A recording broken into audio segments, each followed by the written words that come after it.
Boy, oh boy, do I have a treat for you. This is an absolute bomb of a presentation that me and my friend Matt Larson have been working on for months. This is going to be how to scale to 1,000 plus leads a day.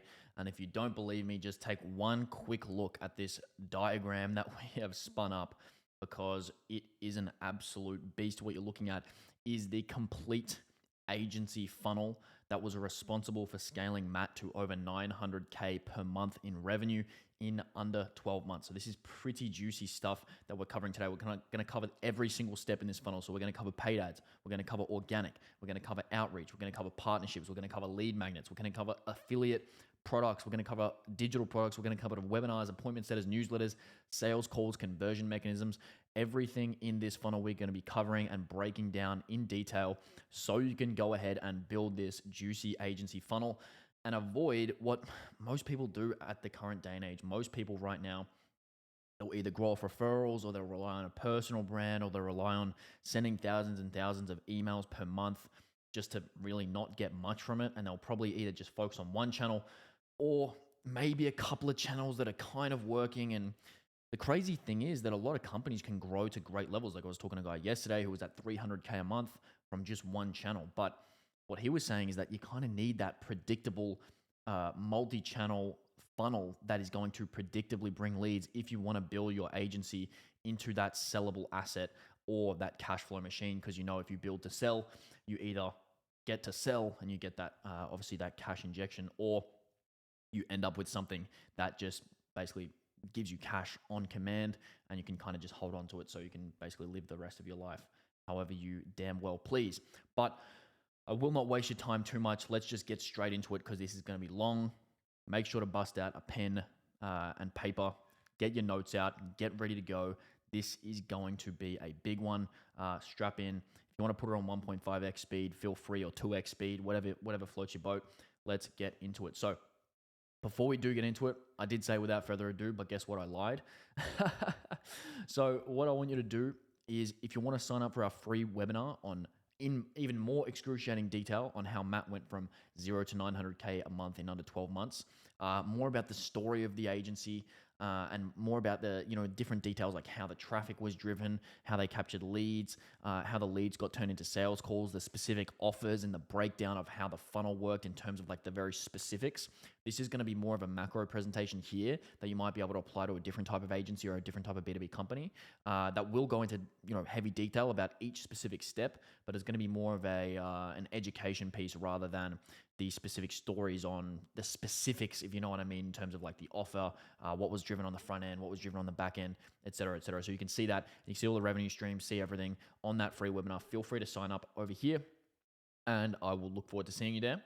If you want to get free trainings as well, there's 11 more that are just like this one that are absolute bombs. What you can do is you can download those at the link. I'll leave that in the description, because if you think this training is good, you would be absolutely ridiculously crazy not to download the 11 more that are just like it. So we go into depth on cold email, content, prospecting, newsletters, conversion mechanisms, training, partnerships, productivity, everything, basically everything, all for free, no strings attached. Don't you worry. That's all available there. You can also get our program, the first month completely for free as well. So I want you to go and sign up for that down below as well. So like I said before, a lot of people rely on personal brands, networking, word of mouth, all this stuff, and you can grow to really high levels with that. But the only thing is, and it's honestly, I want to just preface that, it's absolutely great if you can grow your company to multiple hundreds of thousands of dollars per month from a singular channel with, just off word of mouth or just off, one thing. That's great. But it does come to a point where you reach the peak of that and you run out of people that know you, or your personal brand slows down, or the algorithm stops playing ball with you, and then you really need to essentially rely on talking to strangers to get money from them and convert cold traffic at scale. So this is about turning your company into a lead gen juggernaut and building to sell. So if that's interesting to you, you can get the first month completely for free at the link. So I'll leave that down below. In terms of why you should look at this, my name is not Matt. My name is Leo, but my friend's name is Matt. And in the past 12 months, he scaled a B2B service agency from 0 to 900K MRR while maintaining 50% profit margins. And this would be considered impossible for most people, especially since he's not famous, doesn't have a large following. He's kind of a bit of a ghost on the internet at times, but you can see all of the details if you look into him at the links below. And basically what he did was he sold his B2B agency. So on July 1st, 2023, he sold the agency for nearly 8 figures to a larger agency that liked the cash flow and the lead generation system that he created to get clients. This was his third exit or company sale, or the fourth if you consider being bought out by a business partner as an exit. And no, he doesn't have proof or bank accounts. It doesn't really matter that much. What we're doing here is really just showing you the quality of the training that we have. He's not going to lie, and I'm not going to lie. I'm not really into that stuff. He considers himself a pretty smart person with a good IQ and an obsessive work ethic. I consider myself, maybe not similar. Maybe I won't say that one. Maybe I won't give myself that much of a rap that Matt likes to give himself. But I will give myself the props. If you want to know a bit more about me, basically what I do is I implement a very similar system to Matt. And then we met a few months ago. We started hitting it off. We started talking about, how B2B lead generation works, how growing companies work. I've grown companies to, $100,000 a month in, 6, 7 months, 8 months, and basically done that a couple of times over. So last year, I think we grew 4 or 5 agencies to, that 400 or 500 grand a year mark. So 40, 50 grand a month. And then obviously, up and above that as well. So that's kind of my background story in terms of what we're getting into in this training. What we're looking to do is creating a system that just simply works, because like I said, you don't want to rely on these singular channels. What you want to do is create a marketing system that gets you wealth, success, and influence. So this system will work for any marketing agency, consultant, B2B business, or any business that sells to clients. You might not be able to implement it with the same efficiency, speed, and success, and as quickly, more importantly, than Matt did, or that I would do for my clients typically. But basically, anyone can implement this system and get a very similar result if you implement it step by step by step. We're going over this system here, and if me and Matt have done our job correctly in this presentation, it will make complete sense, and you'll be more excited than ever before, because this is going to show you what is possible if you actually implement every single step and make something perfect. Because like I said, a lot of the time, there's kind of like this beginner style funnel where you just send a bunch of cold emails or you build a personal brand. But if you want to build a real business, this is what we are looking at. In terms of the real but sad truth, you're probably not the only person that's going to read this or watch this and view this training. There are probably at least 1,000 other people reading this specific document every single day, not just this video, but in terms of this document, this is going public, it's on ads, it's on emails, it's on everywhere, as well as millions of business owners who will never ever get to touch it. So basically what I want you to do is think, look, here's some idiot 10 years younger than you with 40 less IQ. Hey, I'm going to get started right now. I'm going to watch a whole video. I'm going to implement everything in here. And then you have you, who might be an expert at your service. You might be an SEO legend. You might be very good at whatever it may be. And you might look at this and think, it's a lot of work. It's not the right time for this, whatever it may be. And you might just sort of look away and just click off and just think, it's not that important. But right now, you might have both the same clients, overall income and business. But in a year from now, this dummy, he's laughing his head off. He's saying, money print to go, brrr. And he's 40 IQ less than you, and he's 10 years younger than you, and he doesn't really have it like that. And meanwhile, you're still in the same position, relying on that one channel and getting run laps around by this silly person over here. So they chose to implement the system, and now they have 100x the money, client, brand, and influence that you do, and it's really just unfortunate. So moving on, the competition does not start until you're already in the top 1%. So the one thing that I want you to know before you get into the rest of the presentation is that people always say, this is your competition. It's actually not true. You're not competing against, people that scroll on TikTok for 8 hours a day.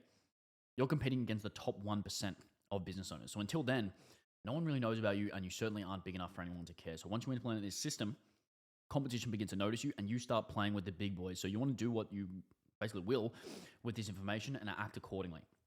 If you want to break into these levels like Matt did, it comes at a certain cost. So let's talk about some lifestyle changes and some mindset changes. So we want to use some inversion thinking. We enjoy the approach of Charlie Munger, if you've heard of him, and Alex Hormozi, who's recently popularized it. It's called inversion thinking because inversion involves looking at a problem or a decision from the opposite point of view, because the human brain has a bit of an easier time identifying threats rather than identifying benefits, just because it's the way we're wired. So for example, rather than focusing on achieving success, inversion encourages you to consider how to avoid failure. Where are the threats? Where can we avoid? Where can we dodge landmines? So instead of how do we get a ton of leads, let's think about how do we not get any leads? How do we just not basically go anywhere?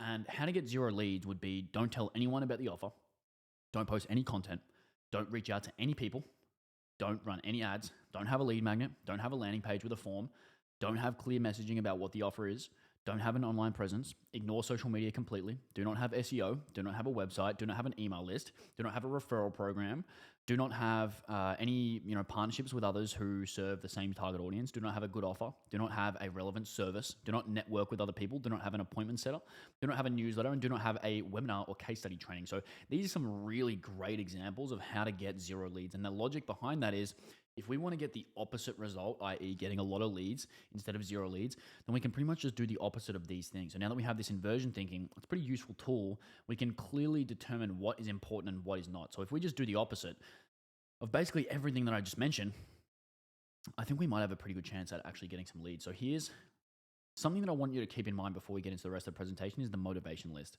So implementing a strategy that is a large task, like the one that I've been talking about, it takes a lot of time, work, and consistency. So to do all of this takes about 4 hours per week of completely focused effort.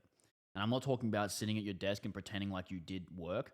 I'm talking about absolutely locked in times. And since the payoff is worth essentially a lifetime, it is worth it, of course, but we need to make ways to find, to make sure that we stay focused even when we don't want to, because times are going to get hard. It's kind of a guaranteed thing. If you've run a business for any amount of time, you know this. There are times where you just get punched in the gut and you don't want to keep going, and you have to keep going. So what we want to do is give ourselves some reasons why.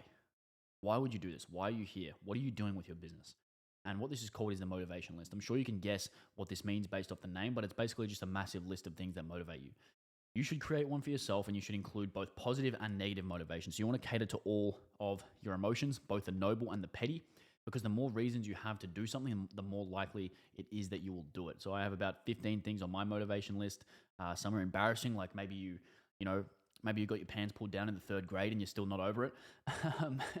But maybe that's not something that we want to share. And there might be petty, immature, superficial, spiteful, vindictive. It might be anything. And it might be something noble like family or legacy, or you might want to retire your mother or your father or whatever it may be. You might have a sick family member that you want to provide for, or whatever it may be. It doesn't really matter what it is. It just matters that it's there and you're very conscious of it, and you have that list right there. And that number one, you can bookmark it on your browser and set an alarm every single day, a couple of times a day, something like 8 p.m., 8 a.m., noon, 4 p.m., whatever time it may be. And you want to read that and go over it. And the only things that you should include are the things that should truly be there. So the positive motivation should inspire you, and the negative motivation should make your blood boil. And I don't want you to put things there just for the sake of it, because the thing is, when you actually look at this list, it should actually give a visceral reaction. You should actually feel, why are these things here? Why am I here? Why am I doing what I'm doing? Because it's so easy. Like, I think I can't stress enough, this is for real business owners, and real business owners know that it's not some easy, let's get to 10K a month tomorrow or in the next 3 days with this crazy new mechanism. We're talking about doing something that's really, really impressive and really, really difficult. So if that's the case, we're going to take some damage in the process. And if you aren't really aware and constantly reminding yourself of why you're doing it, it's really easy to get off track and fall off. But I guarantee you, if you start doing this, you're going to basically improve the quality of your life, and you're going to be able to absorb the necessary damage. Sometimes I actually think to myself, I hope that I'm able to absorb the amount of damage that I need to in order to get where I want to go. And here are the reasons why I want to do that. So that's just a nice little point for you. The next thing is that 2 new time changes. So a big problem is that most people claim they have a lot of this stuff, or they claim that they do a lot of work in general, is basically just that they don't have time to do it. It's probably not true. You probably waste 90% of the day on just meaningless stuff. But regardless, if you believe it is true, then it is true to you, and that is what matters. So to counteract this, we want to make 2 time and lifestyle changes that we can implement right now. So we want 2 new time changes that you can implement right now. And those are that you wake up early and you block the first 3 hours of your calendar off, and you do 5 hours of focused work. So you want to wake up early, block the first 3 hours off on your calendar every single day. Do not take meetings, do not do anything else. And what you have to understand is that this is the work. Not meetings, not client work, not anything else that you think you should be doing, not Slack, not WhatsApp, not whatever it may be, not listening to the team, whatever it may be. If you wake up at 6 a.m. and you get started within 15 to 30 minutes of waking up, and you block the first 3 hours of your day, which starts at 9 a.m., you have about 5 to 6 hours where you actually do the work without any distractions. You can find the rest of the time throughout the day. And with these 2 changes, you will have more than enough time to do any and all work that you need to do. And I guarantee you that nothing else will change or suffer if you do this. And if you think different, then you are absolutely kidding yourself. And if you do think different, why don't you just start waking up at 9 a.m. and seeing what happens? It just matters. You might just get to your messages a couple hours later. Because if you wake up at 9 a.m., you're going to see, did the world turn on fire by you not being available between 6 and 9 a.m.? Probably not. I don't think it probably would have. So what you can do as a result of that is you can just wake up that little bit earlier and block that time and just pretend you're asleep. You can tell everyone that you wake up at 9 a.m. No one's going to bat an eye. So that's just a really easy way to implement that. Then what you want to do is set yourself daily tasks for your work time. You will be able to get all of your tasks done. It's very important that you do so. And here is a breakdown of what you want to do in that time. So you want to have 30 minutes per day adding to or improving your webinar, training, or case study funnel. You want to have 30 minutes per day creating new and improving existing lead magnets. You want to have 1 hour per day of prospecting and managing cold outreach campaigns. You want to have 1 hour per day of creating content. You want to have 30 minutes of creating new ad creatives and testing copy. And you want to have 30 minutes of creating new digital or info products. And if you're an absolute wizard at math, what you're going to see is that 30 plus 30 plus 1 hour plus 1 hour plus 30 plus 30 equals 4 hours of work per day. And this is the work. These are the only things that you should be focusing on. And this needs to be repeated. So if you do these things every single day, you will not fail. You will not fail. If you wake up at 6, start work at 7, you're done by 11, you will not fail. But you can't make any excuses. If you have to wake up and drop your kids off at school, wake up at 5, work from 5:30 to 7:30, drop them off, come back at 9, and finish from 9 to 11. Me personally, I live in Australia, so it doesn't make sense for me to work in the morning in terms of doing my actual work. In the morning, it makes more sense to talk to my clients from the US and talk to all my people from the US because that's the time zone. And then by the time it gets to, 7, 8, or 9 p.m. in EST, then it comes time for me to actually do my work. So that's about, later in the day for me. I just use that time in the morning for basically admin and doing all the things you need to do because a lot of my team are in the US and that time zone as well.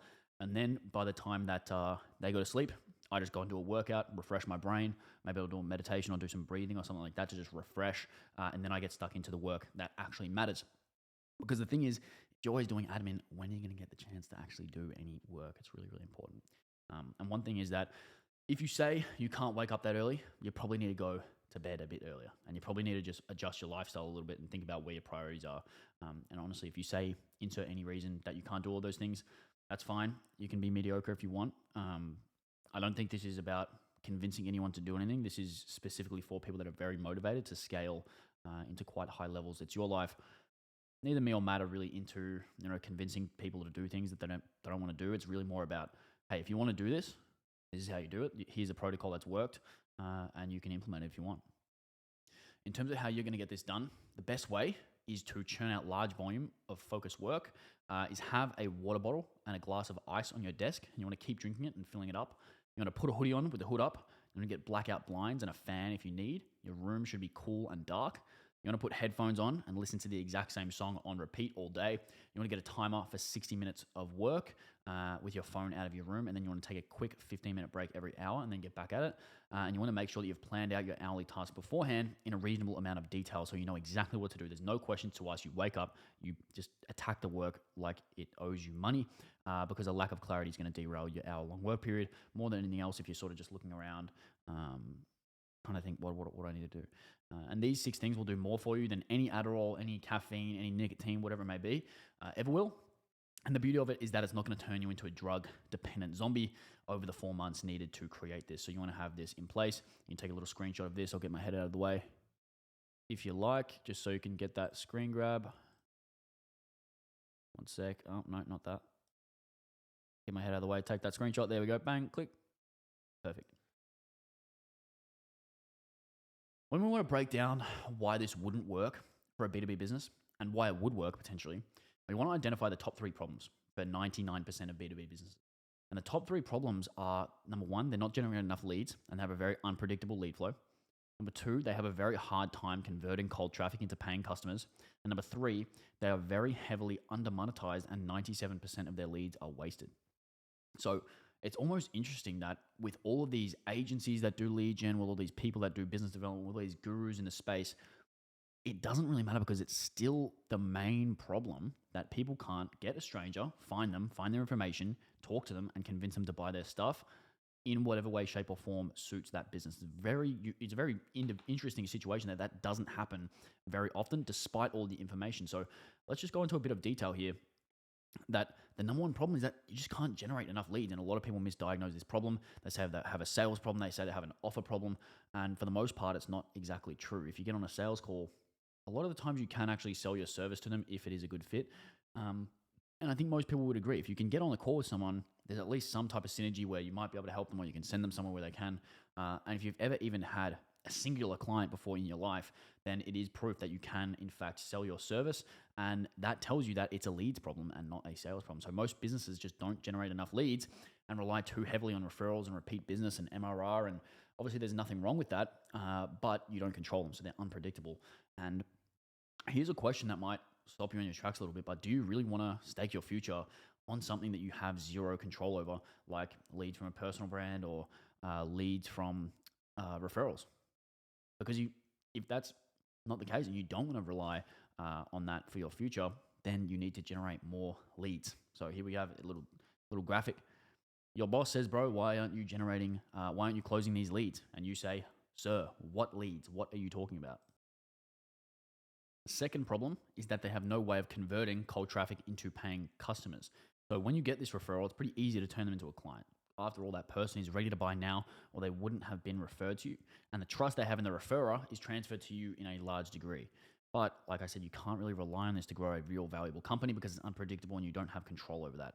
That might be fine when you're going from, like 0 to 50K a month, but it's very difficult to use that to get to 1 million a month and beyond, and especially in a reasonable time period. If you're talking about a 20-year time period, or 15, 20, 30, 40 years, you can do that. But in terms of the most optimal fashion of doing so, probably do it a little bit quicker if you do a bit more work on your lead generation. So in saying that, you'll need a way to nurture leads. So a problem is that on top of generating leads, most businesses have no way to nurture these leads through the funnel once they are generated. So the lead might have filled out a form, signed up for a newsletter, responded to a cold email, or subscribed to YouTube, or liked a post, but it doesn't really go much further than that a lot of the time. So in addition to generating more leads, you also need a system that warms up and converts them from cold traffic into a warm lead. So not really much use if the lead just stays cold forever, which is what most companies do. So you see, this is typically what happens where you have a cold lead and they just never really progress. There's kind of that gap where you probably just have a bunch of positive replies from a cold email. You probably just have a bunch of opt-ins that never convert, or you have a bunch of people you had a call with back in the day or a couple months ago, and then they kind of just go back into the ether. They go into the abyss because they're too cold. And the thing that you probably know by now is that cold leads don't buy services. They don't make multi-month commitments too frequently unless they're in a lot of pain. So typically what you'll say is, hey man, do you want to get started? And they'll say, not just yet. Don't worry. I'll let you know. I'll get back to you. I'll talk with my partner. Maybe it makes sense. Let's talk in February. And then when February comes around, you're kind of like, hey mate, like what's happening? Like what's the go with this? And then they just say either nothing, or they just say, let's circle back in Q2, or let's push it. Because basically what they're saying in their head is, who is this guy again? I forget. Because what you'll know is, typically only warm leads are going to book calls with you, and typically only warm leads will convert into clients. You will get the odd person that books a call and just says, I want to hear more about what you do. I was curious about your services.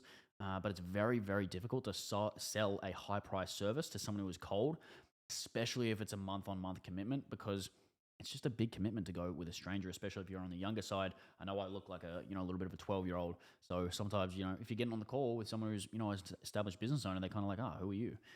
So what you need is a system that works 24/7, 365 to nurture this cold traffic into warm leads and get them to the point where they are open to talking to you and they're actually interested in talking to you and seeing, hey, maybe this person can help me. Maybe there's some value in that. The third problem is that a lot of these companies are under monetized, and about 97% of their leads are wasted. So what I mean by that is that 99% of B2B businesses only have one main offer, their main service, and the only thing you can actually buy from them is their main service. Even if you wanted to buy something else, you simply couldn't because it doesn't exist. So what you need to keep in mind is that wherever you live and whatever you sell, no matter how high or low your price is, about 80% of your leads are going to be brokies, if you excuse that word. These people don't have that much cash. They're not that liquid. They don't have the best mindset, and they're never going to buy from you in terms of talking about something that's more than about $100. Just never. Just doesn't happen. There is nothing you can do to give them the money into their bank account and give them the right mindset to get them in a position to buy a multi-month service. And You don't really have to be bitter about that. It's, or whine about it. That's unfair. It's just a fact of life that not many people are going to be in a position to give you that much money. So if 80% of the people are never going to buy from you, that means only 20% of the leads are left. And then you have to know that not all of these leads are going to be looking to buy right now. In fact, only 3% of any given market is actively looking for a solution right now. And that's if you're already in product market fit. So if you have the most proven and validated offer, you're still left with about 3% of the market. So that rules out about 17% of the 20% that is remaining and leaves you with only a small percentage left. So if you think about it and you generate 100 leads, which is more than most businesses generate in a month, just quietly, then only 3 of them maybe will potentially even possibly be open to buying the service you provide. And that doesn't mean they're thinking of buying from you. That means doesn't even mean they're ready to book a call. It just means that these people could potentially buy your service. They're actually semi-interested in your service. So you can see this right now. This is what the rest of the people look like, and then these are the 3 people that you can actually sell to as viable leads. And this is a problem that a lot of agencies come to, where they say, we'll book you, X amount of calls per month. Then they book the calls, and then the business is kind of like, oh, well, you book these calls, but none of them are actually going to buy my stuff. How am I meant to get an ROI from this? And that is where you run into a lot of the problems with that model.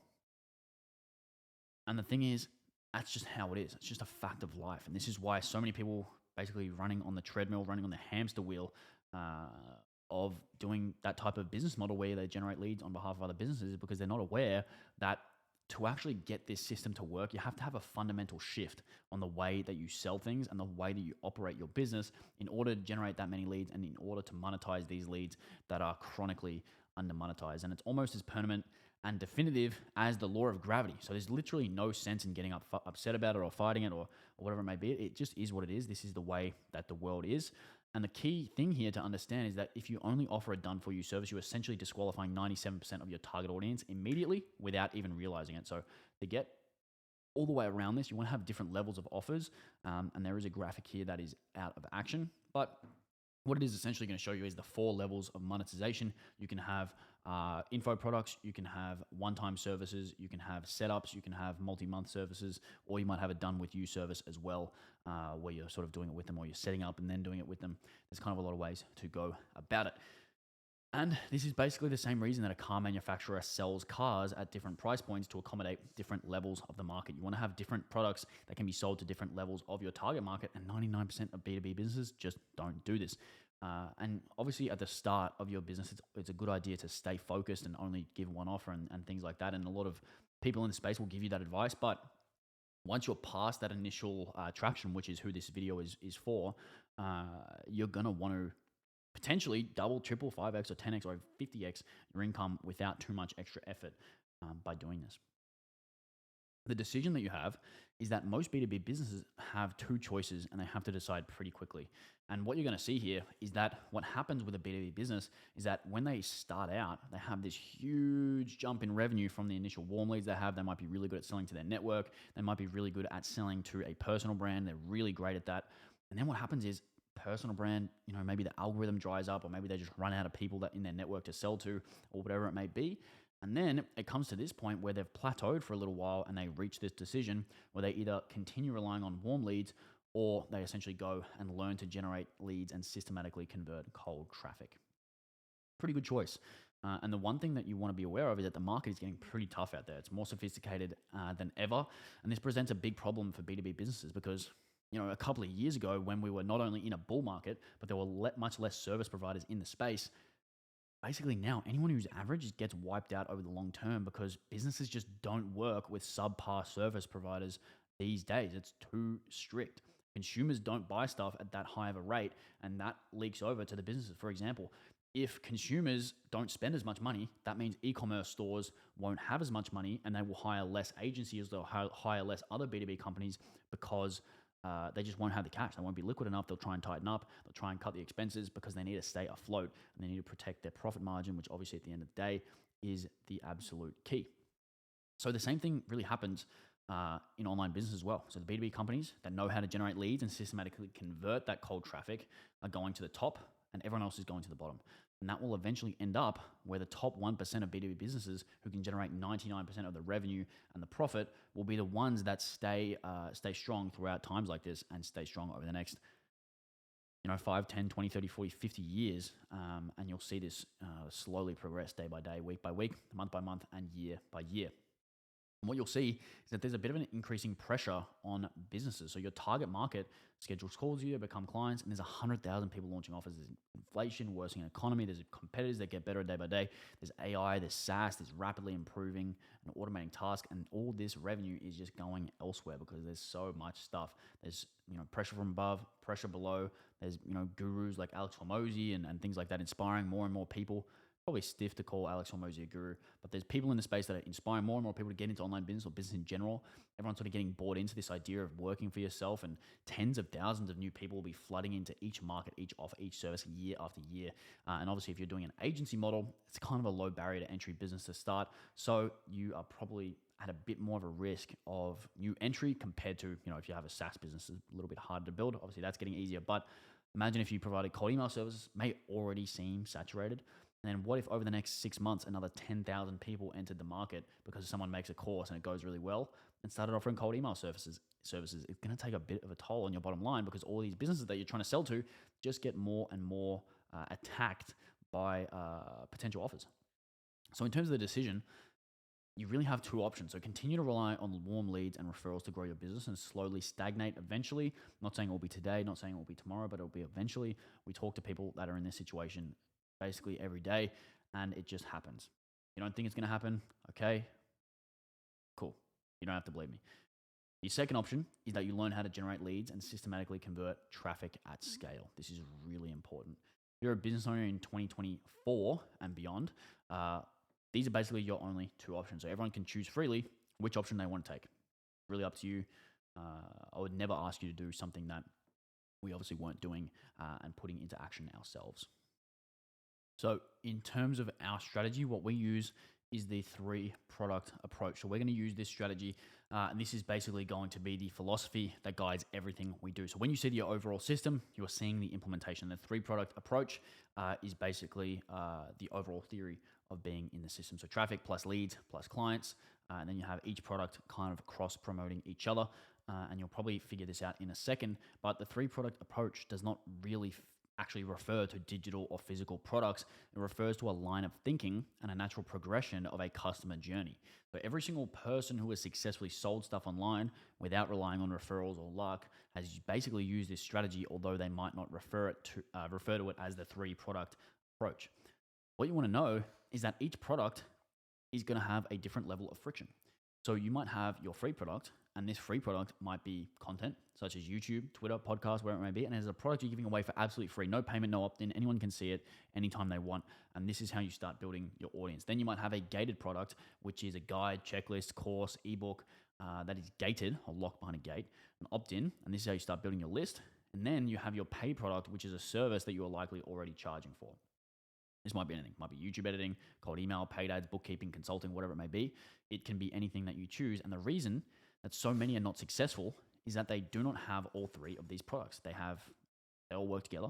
And even if you're missing a single one, the other 2 will suffer.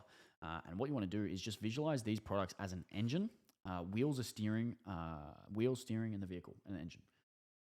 Sorry, I said that terribly. Let me say that again. So visualize these products as the engine, wheels, and steering wheel of a vehicle. That's a bit better. So if you only have one, it would not be a very good vehicle. If you imagine you didn't have wheels, or you didn't have an engine, or you didn't have a steering wheel, even if you miss out on one, you kind of need all of them. You're kind of going to be pretty stiff without any of them. And what I want you to do is treat them all as if they were paid. So if there was one key to having success with the 3-product approach, it would be this. You want to treat all of your products as paid products, even if it's free, even if it's gated, whatever it may be. This will get you in the right frame of mind when you're creating it. And it's easy to think that because it's free or gated product is technically free in terms of cost. They'll just need to enter their email. It still doesn't need to be as good as your paid product that you're actually charging money. But that is actually untrue. It's the exact opposite of this. It has to be just as good as your paid product, because if the free and gated products are shit, people have this association of expected future value. People will just assume that your paid product is shit as well. So if your free product was a YouTube channel, you want to make every video really, really good so that people feel like they should have paid for it. They feel like they owe you something. And that doesn't mean, having Iman Gadzhi level editing or Hollywood level production value. It matters that you're putting out really, really good content. So if someone clicks your link, goes to your page, gives you their contact information, in order to download the gated product, of course, you better make sure that that product is good. They're going to spend time on that thing. They're going to give their email. They've actually given you stuff for it. And even if it is not, all of a sudden, their opinion of you is just going to be absolutely trash. So as you can imagine, basically the opposite of what you're going for. So you want to treat every single one of these products as if they were paid in regards to how much time, effort, and energy you're putting into them. And you want to 10x the effort, because what happens with that is that you get 1,000x the reward. And this is going to be a big theme of this training. So apply it to your thinking starting right now. In terms of your free product will be some type of content. So when we're talking about this free product, our gated product, and our paid product, think of these as groups rather than individual products. You don't have to choose one product for each product group. It's actually quite the opposite. So you can have many free products like a YouTube channel, TikTok, Twitter, LinkedIn, newsletter, blog. In fact, you should try and have as many as possible. And if you need to, you can repurpose and cross-post the same content on every platform, as it will reach different audiences on YouTube versus LinkedIn versus Instagram. For example, one type of customer might always be on LinkedIn, one might always be on Instagram, one might always be on Twitter, because people have different kind of preferences for what type of content they consume. And what this free product does is it serves the following purposes. It gets your attention, it demonstrates your expertise, it sets you up as an authority in your niche, it begins a relationship with your target market at scale, it acts as the top of funnel for getting new people to learn about you for the first time, and it would be very difficult to achieve all of these things without a free product. So obviously you want to have a free product. In terms of your gated product, this is the same thing as a lead magnet. They both describe the exact same thing. It is gated because they have to do something to open the gate, i.e. get a key or something like that in order to receive it. And in 99% of cases, this will mean giving us their email address or their contact information. This is how we generate leads, and this is why that product is so important. So you want to get their information, and you need a way to get it. Because without it, it's going to be very difficult to actually collect contact information, and you're just going to have a bunch of these leads that actually want to buy stuff, or they might have an interest in your stuff, but you have no way of contacting them. So what you have with this gated product is it's another way to demonstrate expertise on an even deeper level. And when they give us their email address for it, they're going to be added to our email flows, which will then automatically send them even more expertise and authority building content, which acts as kind of a micro commitment, where every single micro commitment someone gives us brings them one more step to a full commitment. It's kind of like someone moving in with their girlfriend before they end up getting married. Just sort of moving steps along. You're moving down the funnel.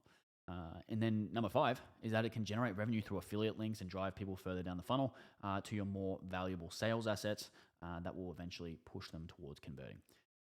But you simply have no way of achieving these 5 things without a gated product. So again, it's just because it's called a free product and a gated product and a paid product doesn't mean they're actually products. Nor does the lack of an S at the end mean there only has to be one. You should have multiple free products, multiple gated products, and different levels of paid products, so you can cater to different levels of the market and make sure that 99 or 100% of those leads get monetized, or at least as close to that as you can get. In terms of your product, your paid product, this is the final product in your 3-product approach, and this is basically the product you're going to charge money for at the end. And you've probably been selling it all along for the most part, and it costs money, typically done for you, and most people have this. And this is where you make money. You actually time to pay the piper, you get paid. And although the gated and free products are free and you're not charging money for them, you should treat them the exact same as your paid product, because if you wouldn't feel comfortable charging for your free and gated products, they aren't actually good enough.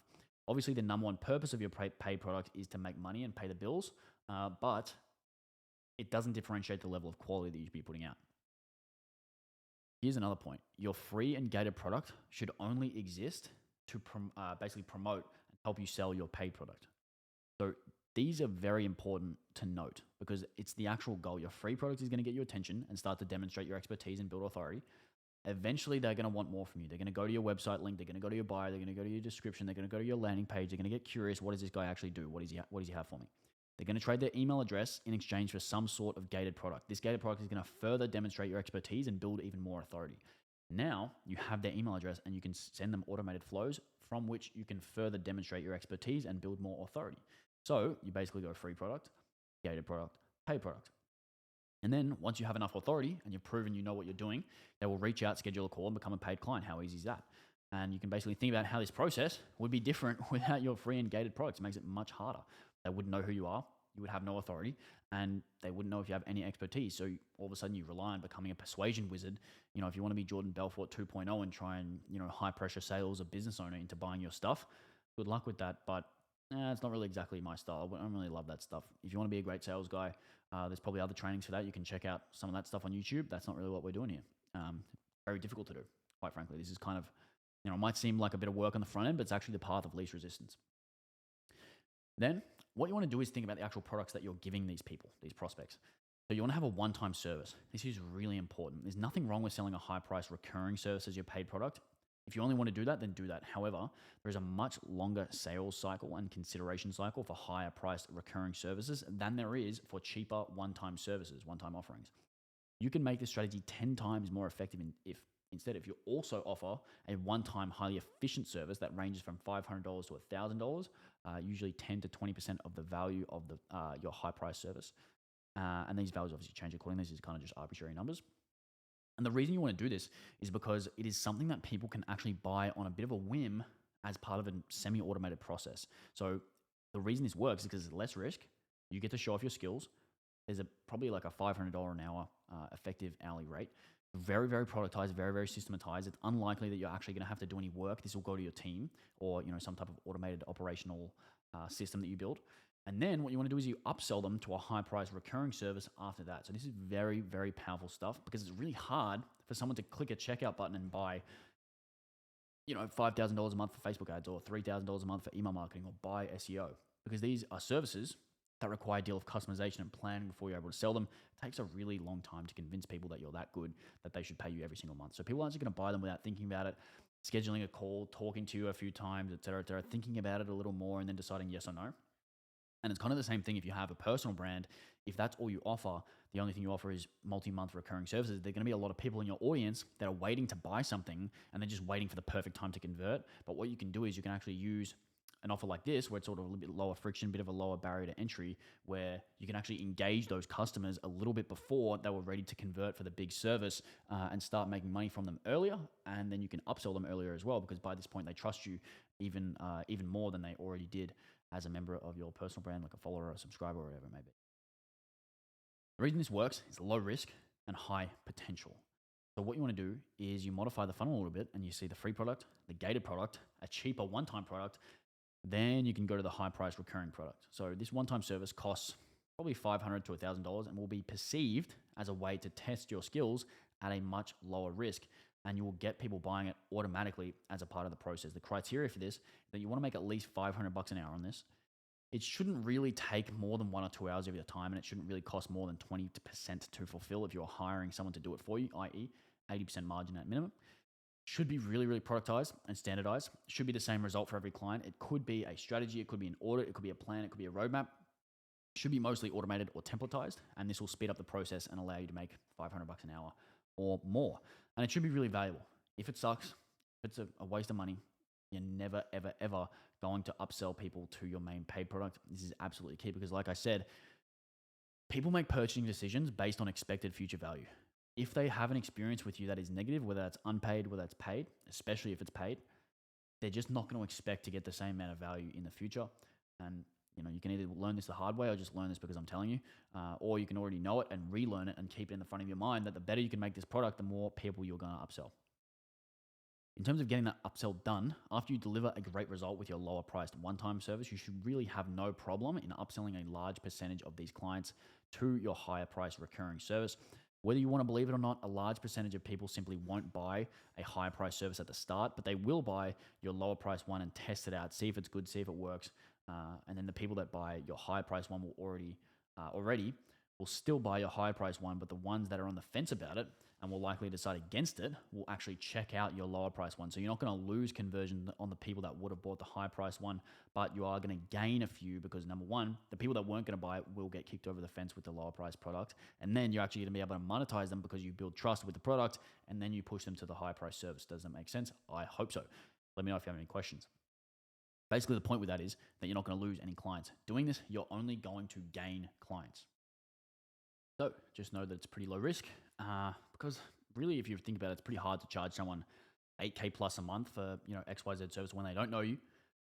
They don't trust you. They have no idea if it's going to work or not. And it's really a lot easier to sell them on something for $8K plus a month when they've already tried out your one-time service for a one-time fee of $2,500, saw that it worked, and now they're open to doing more. Then, in terms of how these all work together, Your free, gated, and paid products are basically on it to work together for a couple of reasons. If you're missing any of them, the entire system loses a tick of effectiveness, basically. And what you're going to see is that they all work together in different ways depending on which of your products they saw first. It would make sense that the different scenarios would play out a little bit differently if they saw your free product versus they saw your paid product, or they saw the gated product first. So what you're going to see is that there's a few different journeys, and we can go over each scenario to reinforce why it's important to have all three. Scenario one, they come in, or they get, basically add to the funnel, with your free product. We pretty much covered this one, but this is going to be the most common, so we can go over it slightly again. Basically, we're going to copy and paste the same photo as before as an illustration, and then we're going to move on. There's not really much need to cover it in too much detail again, but what's going to happen is they're going to be exposed to your free product. They're going to go in and opt into the gated product. So they might watch a YouTube video. They might go and check out the free training, or they'll check out the case study, or check out the webinar, whatever it may be, and then they just get converted. That's kind of like the typical linear sales funnel. Scenario two is that, especially when you're running ads to a lead magnet or doing SEO, there are people that will come in with your gated product. This is not a big deal. It doesn't necessarily matter which point they come into, as long as they get converted at some point. Because inside every gated product, we want to have links to our free product, our content, and links to our pay product as well, or whatever it is that we sell. So they ensure that basically they're going to find everything. And what you're going to see here is a little bit different. They come in with the gated product, and then they go to the free product, and then they go to the paid product, and then they kind of each cross promote each other. If your gated product is really good in combination with your email flows, it may be enough to get them to book a call and perhaps convert into your paid product. This is why it's so important that your gated products, your lead magnets, are so good, because the opposite is also true. If the gated product is really bad, there's almost no way that they're going to buy your paid product. It's actually worse than having no gated product at all, because they're going to have that negative expected future value from you. Most of the time, what's going to happen is they're going to access your gated product, consume it, and then by doing so, they will begin to see more of your content, whether that's through the algorithms or just seeking it out. Then when this happens, it's kind of like a scenario one, where they consume enough free content, they've got the desire to take the next step, they trade their email for your gated product, maybe again, and then they slowly convert to your paid product. And this is also why it's so important to have more than one gated product. We want to see them in more gated products in our content and have the desire to download them, and you kind of create a natural funnel back to your paid product. So if someone sees multiple gated products, or gated products, I should say, they can actually download them all, and they can continually get nurtured and continually get sent down the funnel until one day they either convert for something, or they just get so much value from your gated products that they might refer someone, or they might talk about it, whatever it may be. And you can use Alex Hormozi as an example. You might not ever become a client of acquisition.com, but you might have told someone about his stuff, you might have watched his videos, you might have promoted him to the algorithm, you might have dropped a like, whatever it may be. Really, the worst case scenario with a good gated product is that it builds a lot of good value in the market. And for some reason, there's this law of reciprocity that if you have a good gated product, it always just comes back in spades. Like I said, referrals, goodwill, promotion and likes and comments, etc. Even just growing your network and making cool connections and things like that. All of this happens as a result of a good gated product. The third scenario is that they come in with your pay product. So there are always going to be people that come in with your pay product. After all, before you set this system up, everyone is coming in with your pay product, because that's probably one of the only ones that you have. It still does work. It's not ideal. It's not the 100% optimized way to do it. But I think what you'll find interesting is that even if they do come in with your pay product, your free and gated products still provide an extraordinary benefit, because they're not just about getting clients, they're about keeping clients. And let me just explain a little bit more about that. Because when someone comes in with your pay product, they will start to see your free product. They'll start to see your gated product. And what's going to happen is they're going to see the case studies you're posting. They're going to see the content you're posting. They're going to enjoy that content as well if it's actually good. They're going to be more confident. They're going to have less buyer's remorse. They're going to be better clients, and they're going to be less likely to churn. Because let's consider this scenario. They come in with your pay product. Maybe you reached out to them. Maybe it was from an ad. Maybe it was from a referral, whatever it was. Doesn't matter. They came with your pay product. They've never seen your stuff before. After they pay, they start to see your stuff on social media, your content, and they watch it. And they see that you're an expert and they made a good choice. And then their buyer's remorse is going away, because they are confident that they're going to get a good result. And the same happens with your gated products. They receive the value, they read your newsletter, and they understand that you are doing what you say you're doing and basically what you're all about. And it makes them even more confident. And it also gives you a bit more authority that you just know what you're doing, which is always a beneficial aspect to have with your relationship. And it makes them behave better as a client, because they'll trust you and they'll know what you're doing. They're not going to question you as much. They're not going to think, oh, should we be doing it this way? Should we be doing it this way? And this basically results in them staying longer and being less likely to churn. So there's a lot of benefits for you if you want to do that. The key is that we're going to do this at scale. It's very necessary to have all three products doing this because at scale, very, very difficult to continually do all this. When you're smaller, you might be able to go back and forth and address questions, concerns, etc. But when you're getting hundreds of thousands of people per day, per week, whatever it may be, very difficult to talk to all these people. So this is why we need these three levels of products. They give us leverage, they make our job easier. Our free product's going to get us attention and build trust. Our gated product is going to get their contact information, and our paid product is going to get you money. Then all of a sudden, if you send millions of people through those, we're going to send them through that buyer's journey. So moving on, this is basically the theoretical. The rest is going to be implementation. So this is going to be the high-level strategy that we're going to implement. And now we're going to go over the actual tactics and implementation of this high-level strategy. So we're going to go over exactly how you can apply this into your business because obviously theory is one thing, reality is another. And you probably, if you've made it this far, you're probably a big fan of implementation rather than theory. So let's just keep that in mind. We've covered number one problem, not enough leads. But what we haven't talked about yet is what is a lead. So if we are going to solve this problem and generate more leads, we need to become pretty clear on what it is. So a lead is a general term for someone that you can contact. That is it. If you have their email or phone number, then it is a lead. Someone signed up from a form or an example or gave you their email, they became a lead. A cold lead is someone who you can contact but has shown little to no interest in your offer or your business. When someone becomes a lead for the first time, this is where they're going to start out. Then you have a warm lead, which is someone who's shown interest in your offering. Then you have a qualified lead, which is someone who has been nurtured and fits the profile of an ideal customer with the intent to buy right now. So these are the different levels of leads. Ideally, they start off with your email. They might have expressed interest in some way if they're a warm lead. And then if they're a qualified lead, you have their email, they've expressed interest, and they're looking now and can afford it. They're qualified and you're ready to sell to them. In reality, this is how it plays out. So you have your target market, you have your content, your outreach, your ads, you have your cold leads, which is what they turn into. Then basically that's 80% of people. Then you have 17% of people make it to the warm lead stage. And then basically not many of those will get past that. So there's going to be 3% of the qualified leads that are left. And then not all qualified leads will book a call. And then not everyone who books a call is going to become a client. So you can have different conversion events that occur from becoming cold lead, becoming a warm lead. Sorry, my chair just got squeaky. I need to get a new one. But you have different conversion events that are going to occur. And what trips people up is that they try and lump all of these leads into a singular bucket. But you can imagine if someone's at a different step of the funnel, it's going to be a different thing that you're going to need to do or a different activity you're going to need to do in order to turn them into a client. So if you do this, you're going to fail to understand how this actually plays out when you're going to try and go ahead and take a freezing cold lead and turn them into a red hot buyer. You're probably going to use the wrong strategy if you don't know this and you're not aware of this. So for all intents and purposes, you should view each of these steps as a different goal or process or step or activity or conversion that you're going to need to make. So for example, if someone's a cold lead, you have to turn them into a warm lead. That is a conversion event. If someone's a warm lead that you want to qualify, that is another conversion event. If you want to get them to book a call, that's another conversion event. If you want to become a customer, that's another conversion event. That's probably one you're more aware of in that when someone books a call, you obviously track your close rate. But what you also want to do is track how many cold leads become warm leads, how many warm leads become qualified, how many qualified leads book a call, and how many of those become customers. And then how many of those get upsold. So when you track these things, you can really get a barometer or a gauge or a baseline of what they're at and how to improve them, which is obviously more important. So the questions you should be asking to start out is number one, how do I generate cold leads? That might be scraping a list from Apollo. That might be going out and getting a list. That might be buying a list from someone. That might be paying someone to scrape your list. That's step one. Then you want to ask, how do I turn these cold leads into warm leads? I.e., how do I get them interested? How do I get them to engage with me? What do I need to tell them? What do I need to offer them in order to get them to engage?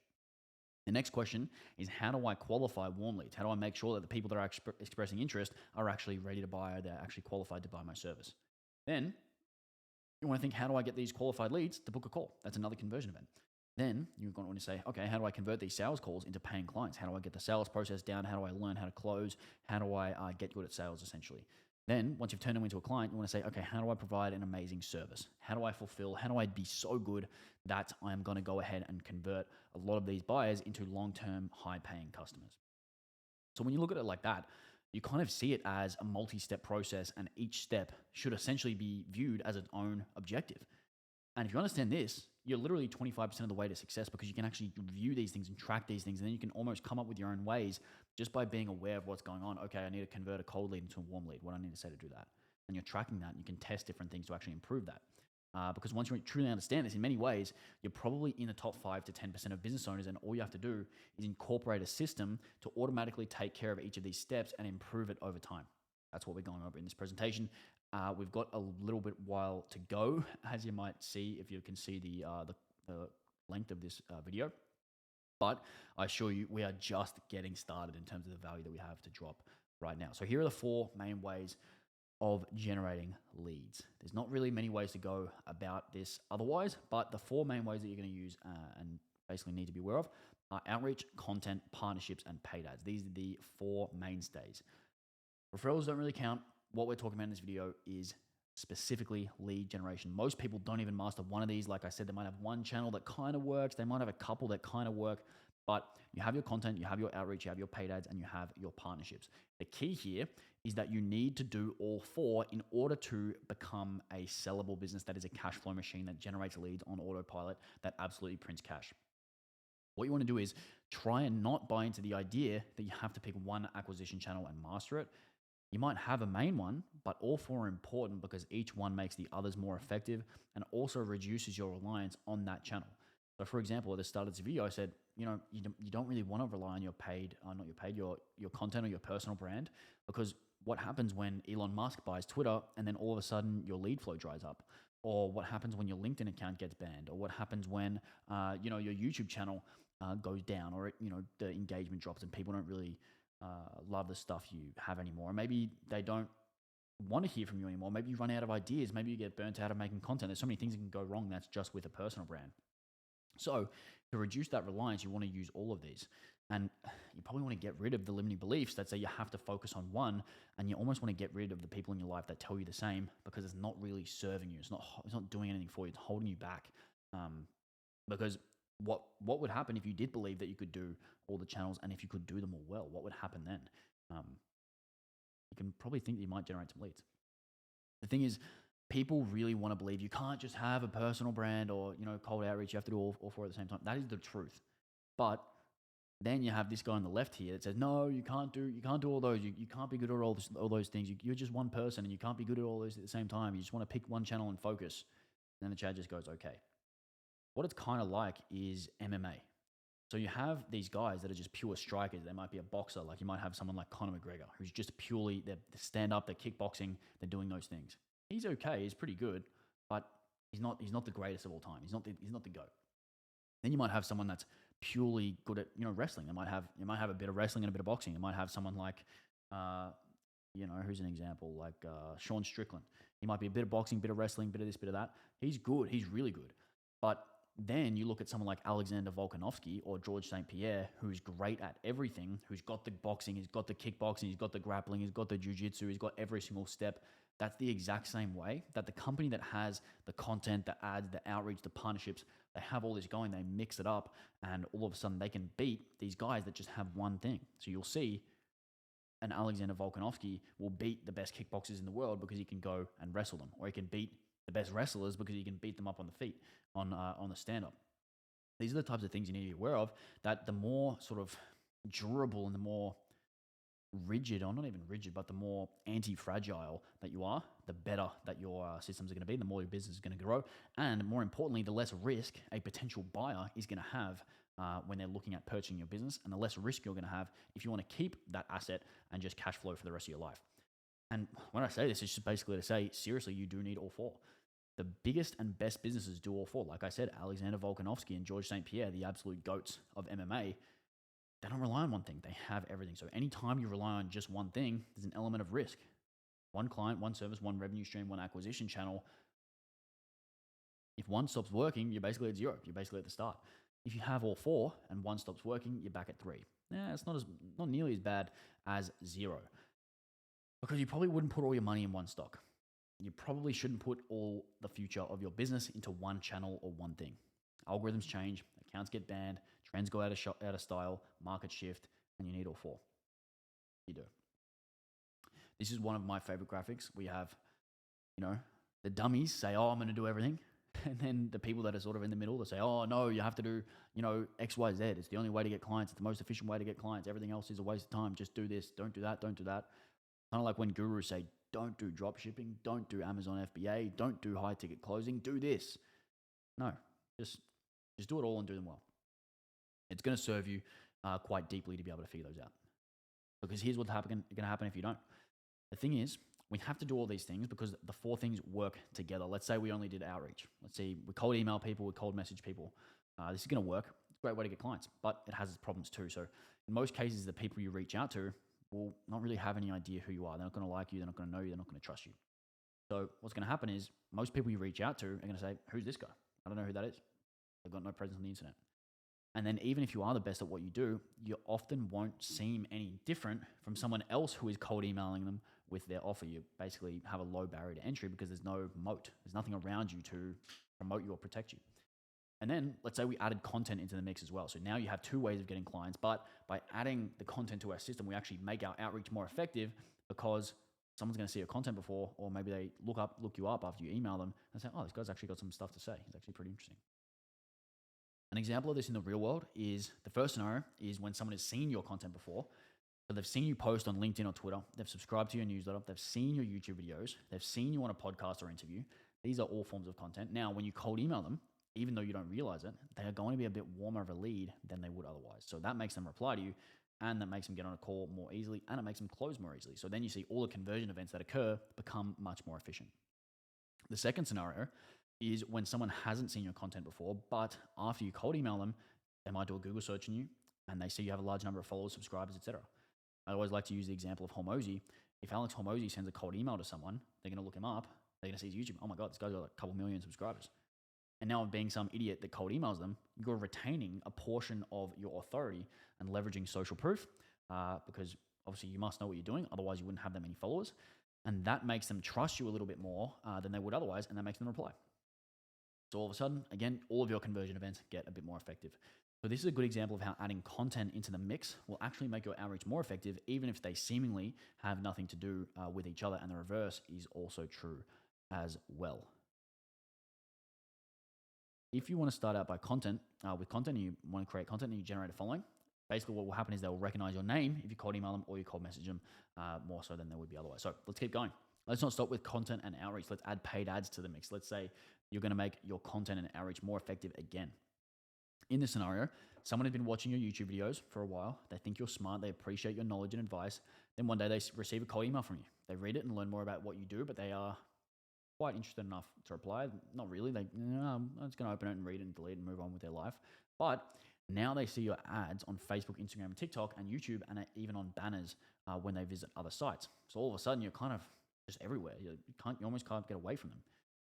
They like your content, they got your cold email, learned a bit about you, and now they see you promoting a lead magnet or offer inside an ad. Now they can't help themselves because they just see enough. They just pass that threshold to where they want to get more from you. So they click on it, go to the link, fill out their name and email, and now you have them in your system. And a couple of times a week, now they're getting automated emails from you that give them more information and more valuable, nurturing them even further. And then day after day, week after week, month after month, they're getting pushed from the cold lead stage all the way to the warm lead stage, and it becomes a matter of time before they cross the threshold.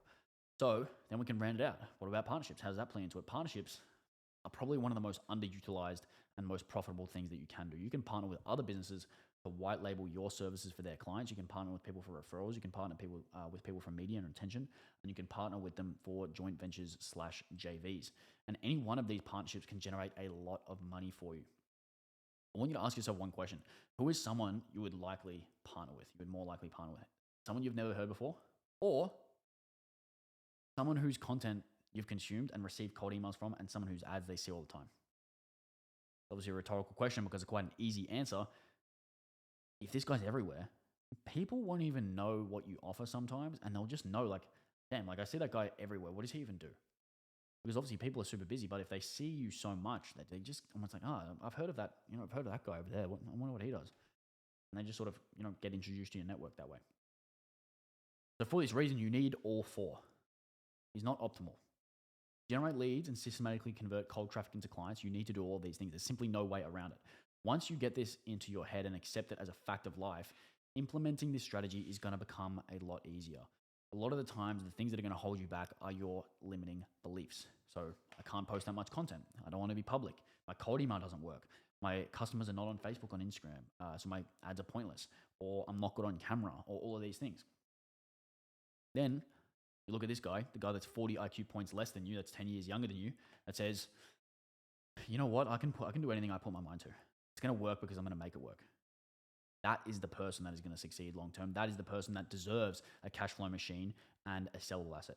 That is the person that deserves it. None of these things that you tell yourself as reasons why you can't do it are true. They don't have to be. If someone believes them to be true, they might be true. But if you accept the fact that all of these things work, it's just a matter to what degree they work for you and what skills or knowledge you are currently missing to make them work. The skills and knowledge can be learned and acquired just like anything else in life. Basically, that's what you need to know. Because if you can do that, like I said, we don't have to cover the benefits too much because I think by this point you understand that. Where are we? We're an hour in, so we've covered a lot so far, and I think it's about that time where you're kind of starting to understand, this is probably something I need to do. So I think it's a simple thing. You really just have to be able to generate leads and convert traffic at scale and cold traffic at scale. Because it's a quick reminder that you need to make a decision as to what type of future you want to have. If you want, if you don't really want that much stuff, if you don't want, a life of wealth and that sort of thing, it's fine. It's your decision and yours alone. No one else can make it for you. If you don't like working hard, it's probably not the place for you, but it's a decision to make nonetheless. And you really have to evaluate what you value in life and what you want to do with your life. Because again, this is the system that we're looking at. It's quite a bit of theory so far. I've been talking for a long time. So there's a lot of theory. You probably understand the premise, but what does the system actually look like? So here's a graphic, I'll remind you, of the paid ads, organic outreach, and partnership. So you have this right here. You can see it. You can see the paid ads, the organic, the outreach, and the partnerships. If people see your paid ads, your content, they're more likely to reply to you. If someone sees your replies, they see your cold emailing them, it's just different conversion events. And basically what this system is, what's an example I can use? It's kind of like bringing a nuclear bomb to a knife fight. It's like, hey, I want to generate some leads. Oh, you want to generate leads? Okay. So you want to generate leads. Cool.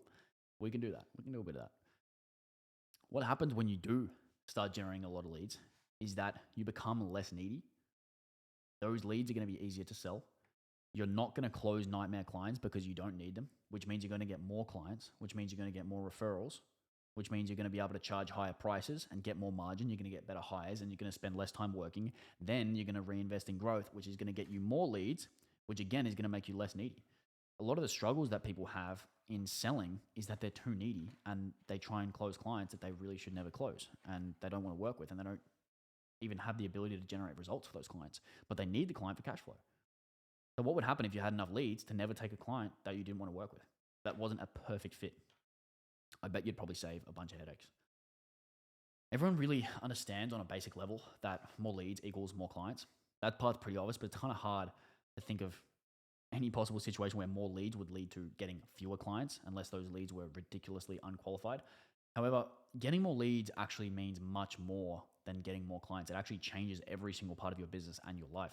Because if you were able to generate 1,000 leads per day, you can very easily see how you almost don't even want to talk to these leads. So in terms of being needy, you're almost trying to tell them to go away. You're almost trying to say, hey, look, if you don't have this, it's just not a good fit. And then all of a sudden, where is the sales resistance in that? There's zero because you don't need them. Then all of a sudden that draws them in. Because as you might know, being needy is pretty repulsive to most people. Pretty repulsive. So you don't want to be like that. The best sales calls you'll ever have are the ones that you don't need to close. If you're ever strapped for cash, you'll know how much harder it is to close deals. And don't you worry, I've been there. I've been the sales rep who really needed that commission. And I've never closed harder deals in my life because the mindset is so off when you need the cash. But if you've got an abundance of leads, you've got 1 million people to talk to or 1,000 people to talk to every single day, it's not too bad. Generate more leads, you're probably going to change your life. When you generate more leads, you're going to have more options. Having more options is going to make you less needy and desperate. When you are less needy, it's easier to sell to clients, so your close rate's going to go up. When it's easier to sell, like I said, your close rate's going to higher percentage of people are going to turn to clients. When you get as many clients as you want, you can be more selective and you can avoid people who have become nightmare clients. Then when you get more clients, you're going to get more referrals. Then when you have more leads, clients and referrals, you're going to be able to charge higher prices due to supply and demand. Then when you can charge higher prices, you get a better margin. Then when you have a better margin, you can afford to hire better people and more competent people. Then when you have more competent people and smart and capable people running your business, you can spend less time working inside the business and more time, vacationing and building the business and living your life. Then you can reinvest both your time and extra profit into growing the business, which then leads to getting more leads and back to the beginning. So you can see how it's kind of like a cycle. You get this infinite cycle where, although we've laid this out, it isn't really circular. It repeats and repeats and repeats, and it takes you to greater and greater heights, and it makes your business more valuable. This is where you build this sellable asset, because all of a sudden it's a flywheel going up, and this is something an investor can look at and think, that is a business that is going places. That's something I would be interested in buying because it just looks like it's on a one-way ticket to basically just generating cash forever. And moving on, the next thing that you're going to need to do to generate leads is lead magnets. So you might have noticed in this picture, there are 9 things called lead magnets. So what is a lead magnet? A lead magnet is essentially what you are going to use as a trade, basically offering like a long form resource in exchange for a prospect's contact information, something like an ebook, white paper, template, a guide, checklist, video, or similar downloadable assets. And the reason for this is because offering a lead magnet makes it about 100 times more likely that someone's going to give you their contact information. And if someone doesn't know you, doesn't trust you, doesn't like you, pretty rare that they're going to give you their email. So it wouldn't even make sense to do so if you really think about it. So if you say, hey man, can I have your number? Can I have your email? No, of course not. Why would I give you that? You have to give them something in return, like a lead magnet. No such thing in life as something for nothing. You probably know this by now if you haven't been living under a rock for however long you've been alive. If you want people to give to you, you're going to have to give them a lead magnet. So life with a lead magnet is a little bit more like this, where it's like, hey man, do you want to trade this free training in exchange for your contact information? This guy says, yeah, sure. Been needing something like this anyway. One thing that you want to note though, is that you need a lot of lead magnets, not just one, not just 2, because more lead magnets equals more chances to generate leads. As you can see here, hopefully by now you sort of see the value in a lead magnet and the reasoning behind it, but most people are going to view this as just another task to add to the list, but it's just not the way it works. You might see this and think, I've made my lead magnet, I'm done. But you can see here how much stronger the magnet and how much more magnetic it is when you have more lead magnets than just one. If you just had one of these, you're not going to get nearly the same effect because you need the entire system, not just part of it. You don't just need a lead magnet, you need to have multiple. And this is for several reasons, and we'll get to them in the following slides. But if you really want to generate 1,000 leads per day and make more money than you ever thought possible, 9 or more lead magnets is very realistic. If that sounds like a lot, that's because it kind of is. If that sounds like it will take time and effort, that's because it will. This all goes back to making that decision that we talked about a little bit earlier. You're either going to decide, yeah, I want to generate some leads and I want to systematically convert cold traffic, or you can just decide that you're pretty happy with where you're at, which is also fine. Problem is that creating a tons of lead magnets is a lot of work. And yes, it is. Implementing an overall marketing system produces a de facto moat, which comes at a cost. You'll be generating leads left and right, 24/7, 365 with all your lead magnets, and your competitors are still going to be stuck at this is a lot of work stage. So if you want to build a moat, it's not as if it just appears from the ground. You have to dig it and you have to fill it with water. Be built. Because this is a good thing. It's a lot of work. You can look at that as, oh, it's a lot of work. Wow, I'm a baby. Or you can say, yeah, it is a lot of work and no one else is going to do it. It's actually a positive thing if it's a lot of work because the bar is pretty low in terms of work ethic and professionalism these days. I don't know if you look around much, but if you talk to any older people, they'll say, oh, this generation's gone soft, and they're pretty right. If it is a lot of work, it probably means that your competitors are not going to be willing to do it. If it takes a lot of time and effort, you're probably going to see that you're one of the only ones that want to do it because, as they say, there is very little traffic on the extra mile. Now, one thing that people say is why do I need to create lead magnets? And it's because everyone has problems. Your target customer has multiple problems. They're probably thinking of 4 of them at the moment. Every single person in your market has problems, many, many problems. So once you look at your service, you'll be able to figure out, I'm probably solving a problem. If you already know that, that's a good thing. If you don't know that, you might want to figure that out. We can get into that later. But what you want to look at your service as is solving a problem for a specific person. They want your service, but that creates another problem. That's another thing. So once you solve one of their problems, you create another problem for them. So the service that you have has a number of steps or parts or problems that they need to solve in order to implement it. This might involve some form of knowledge, strategy, technical integration, setup, manual work. It's very important to note this. So you can see here, You might go ahead and solve problem one. Like you might go ahead and solve top of funnel for a client. You might say, hey, we do ads.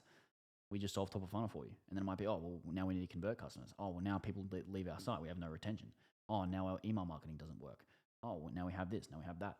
And you can see how there's a lot of things that pop up even after you solve the first problem. The thing is, they need your service. They just aren't sold on you yet. So they're probably aware of the solution that you provide. You are basically aware that your offer exists, and they might be interested in trying you out, but they might not be considering you to hire to do it for them. Basically, they might not know who you are. They might not know you exist. And what you want to do is, instead of thinking of your service as sort of you providing the service, you want to think about it as the service you provide, because it's very likely that an e-commerce brand is going to be aware of a landing page service. They're going to be aware of a web builder or an email marketer or an SEO provider. They're going to be aware of these things. It's important that you know this. And the other thing is that you want to think about each lead magnet as solving one problem. So when you have these lead magnets, you can go ahead and solve each problem at each step in your service. Because additionally to getting leads and to give you their contact information, it's going to serve another very important purpose, and that is to nurture leads. They're going to move cold leads deeper into the funnel, and each lead magnet should push them closer and closer and closer to becoming a warm lead that knows, likes, and trusts you. Because a lot of the times, they're not going to really want to do it themselves. They just want to be sure that you know how to do it. So we can have an example here. If someone owns a consulting company and they're having trouble getting clients, they may come to the conclusion that a YouTube channel would be a great way to demonstrate their expertise and get the clients. So let's say your service is YouTube growth. You might help people grow their YouTube channels. You might edit their videos. You might help people get more views. You might get them better watch time and greater retention. You provide exactly what they need. And they are doing some research and may even try to do it themselves. Their original problem was getting clients, and they started a YouTube channel to address that problem. So basically what's going to happen there is they're going to start a YouTube channel, and they're going to be hit with a bunch of new problems. So they're going to be thinking, how do I set up my camera and lights? How do I set up my titles? How do I write? How do I make thumbnails? How do I do SEO? How do I maximize watch time? How do I make a description? How do I make sure my channel's even set up right? How do I figure out what these numbers mean? How do I post this on my social media? Should I do long form, short form? Oh, my scripts suck. Oh, I have no video ideas. Oh, I don't like how I sound. And the conclusion is, oh, this is actually a bit of a pain in the ass because they have all these problems. In just 2 minutes, you can come up with a bunch of problems that are associated with whatever service it is, in this case, YouTube marketing. And a person would probably need to consider all of these things if they wanted to succeed on YouTube. They have all these things. If they don't have them, they're probably not going to do that well. So what you can do is make lead magnets to solve and address all of these problems. So if these guys have all these problems, all these prospects, and you say, hey, don't worry, I know how to solve all these. I can tell you all this stuff. I can tell you how to make a script. I can tell you how to make an idea, how to think of an idea, how to, get better at sound, how you sound, sound better, maximize your watch time, get better SEO, all these things. And what you need to do is make lead magnets that your prospects can download, and each lead magnet should completely solve one of these problems for them. That is the mindset you want to take. You want to solve each and every one of the problems associated with your service until there are literally none left, because what you're doing here is demonstrating your expertise, and you're establishing yourself as someone who is an expert and someone they can trust to help them. And like I said before, each lead magnet they download pushes them further down the funnel. So you have this where you solve every problem for them with your lead magnets. They're probably going to get to this point where they're like, oh, may as well just hire this guy. Probably easier. Probably just work for him. Might make sense. Because he's so smart, because he just taught me how to do all this stuff. Because with every lead magnet, they're going to download, they're going to consume it, and they're going to automatically be pushed further down into the funnel. You're going to consume more of their mental bandwidth, and this is going to cause cold leads to eventually become warm leads, and warm leads will eventually become qualified leads, and qualified leads eventually will calls, and qualified calls turn into clients. So this is why making lead magnets is so important.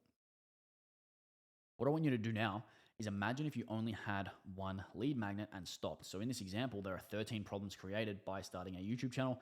And if you only had one lead magnet, you would solve one, but there would be 12 problems left. So what's going to happen is you're going to solve this problem for them, how to set up the camera. And the prospect is going to be sitting here thinking, I wonder who can help me with this. And this is what happens when you only create one lead magnet. They might appreciate it, but they still have 12 more problems, and they're probably going to forget about you. So when you only create one, even if you solve that problem for them, You can think of it as the equivalent of a Google search. They signed up, it helped, but mentally, there's really no difference than searching for the answer on Google and finding it. It's really a one-time thing, and you won't remember the names of the websites you've been to. It's kind of like when you walk into a party and there's a room full of people, you might talk to one person here, one person there. Hey, my name's John. Hey, my name's Jack. Hey, my name's James. And then 2 minutes later, you don't even remember their names because it doesn't even go in your head after one meeting. It takes a couple of different exposures in order to actually perceive someone as important enough to remember their name and remember who they are. So that is why if you stop at one, you can't really make a relationship with the prospect, because on the first touch point, very difficult to actually get them to use up their brain space and use up their RAM in their brain to remember who you are, remember your name, and remember what you did for them. And you want to keep that in mind. Because if that happens, you've basically lost this person as a potential client, because they were probably overwhelmed by how much there is to know and how much work there is, and now they're looking for help. So to them, you are probably no different than any of the other thousands of people offering YouTube growth. And what's going to happen is a potential lead is going to say, hey, you know how to do this? And then someone else is going to basically be saying, yeah, it's pretty easy. I can just show you how to do it. Because they can pick any one of you, really. If there are 1,000 people with a similar offer, it's a pretty low chance that they pick you. It's probably not a very high chance they pick you. Which is why you want to make lead magnets to solve every single one of the problems associated with your service. And how this works as a part of the system is that you have this visual, and we'll bring it back. I haven't been here in a while. It's been a little bit. Take a deep breath, take a breather, have a drink of water, grab some popcorn. You see the lead magnets 1 to 9 here. This is where they are in the funnel, and you are going to be promoting each and every single one of them. However many there are, there could be more, there could be less, via paid ads and organic content. And the goal is to get your target audience to download and consume each and every one. Because the more lead magnets they download, the deeper they're going to be pushed into the funnel, and the more likely they are to hire you. So that's what you want to do. Then moving on, each lead magnet should actually promote another lead magnet. So what you want to do is you want to promote the next lead magnet in the lead magnet that you push traffic to. So it's another great way to get the people to download all of them, because what you can do is you might spend $10 to get someone to read this one lead magnet. And if you actually get them to read another lead magnet in the lead magnet you push traffic to, all of a sudden you split your costs of a CPM, a cost per 1,000 views, because you're getting them to consume multiple pieces of content from you. And then you can imagine if you're cross-promoting every single one and pushing them down the funnel even further each time, you can see how you might get a little bit of a virtuous flywheel there, where each one of them promotes each other. Then all of a sudden you're halving your costs pretty easily each time. In terms of a recap, each lead magnet serves several key purposes: capture leads, nurture leads, and monetize low-quality leads. You want to promote your sales mechanism. You want to lead to calls booked, and you want to promote low-ticket info products and SaaS affiliates. So people trade their contact information in exchange for a lead magnet. Once you have their information, they become a cold lead. Then you can nurture leads, i.e. move leads who are cold to warm leads and qualified leads. Because each lead magnet should solve a problem. If you solve people's problems, they begin to know, like, and trust you. And the more lead magnets they download, the more of their problems are being solved. So the more problems you solve for them, the greater likelihood they're going to book a call. And the more calls they book, what happens? The more clients you get. So you can keep that in mind. Then number 3 is they provide you with passive income and a way to monetize low quality leads. Lead magnets also allow you to make money off the 80% of people who are not qualified for your service, and they never will be. So they can help you make money through affiliate marketing and by selling low ticket products. And we're going to talk about this in a bit more depth later in this document. In terms of creating lead magnets, we're going to talk about this as well. Here's a 4-step system you can use. Follow it precisely. The most important thing is that they must be very, very good. There is no point in putting out a bad lead magnet. It's going to be worse than putting one out at all. If the lead magnet is half bad, half-assed, or doesn't solve their problems, they're not going to work with you. So just keep that in mind. You can go ahead and take a screenshot of this. Again, I'll move my big fat head out of the way. 1 second. Bear with me. Just zoom in a little bit here. Take a screenshot of that. There you go. Take a screenshot of that. And there you go. You can have brainstorming, creation, setting up, and delivery. And you have step 1, 2, and 3, and 4 outlined super clearly. In terms of moving on, each lead magnet has to be a complete solution to a single problem. It's absolutely important that it's complete. If it's not complete, don't have gaps. It's not going to work. You need to create each lead magnet with the mindset that this should be the only thing they will ever need to become an expert on that particular problem that the lead magnet is solving. And you want to make those lead magnets absolutely amazing. The entire system depends on the quality of these lead magnets. So you want to make them good. Here's an example of a group of lead magnets. This is for an example service of building a newsletter. You might have a lead magnet. You might have ad templates, newsletter templates, landing page templates, media kit templates, lists of programs, welcome flow templates, checklists, content plans, funnel strategies, sales page copywriting. And then you might have products. You might have lead magnet templates. You might have ad templates. You might have a list of who sponsors. You might have organic posts. You might have sales page templates. And each problem is solved here. You can see the problems listed out there as well. Then you're basically pushing them all to different affiliates for different softwares they'll need. Then you can also send them to sales mechanisms depending on what they needed solved. So here are a bunch of different problems that are created by trying to launch a newsletter. So the top problems are in black. Below that in blue, you can see some lead magnet ideas to address that problem. Then you're also going to see products, affiliate links, and sales mechanisms that can help them solve that problem. And we're also going to talk about products and affiliate links briefly on the next slide and in part 3 of this system.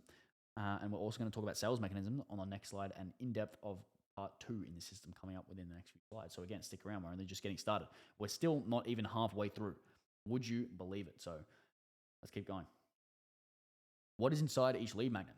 Is another question that's going to come up. Inside every lead magnet is the actual value. There's going to be a link and cross promotion for the next lead magnet. You're going to have affiliate links to tools and tech stack needed for your service.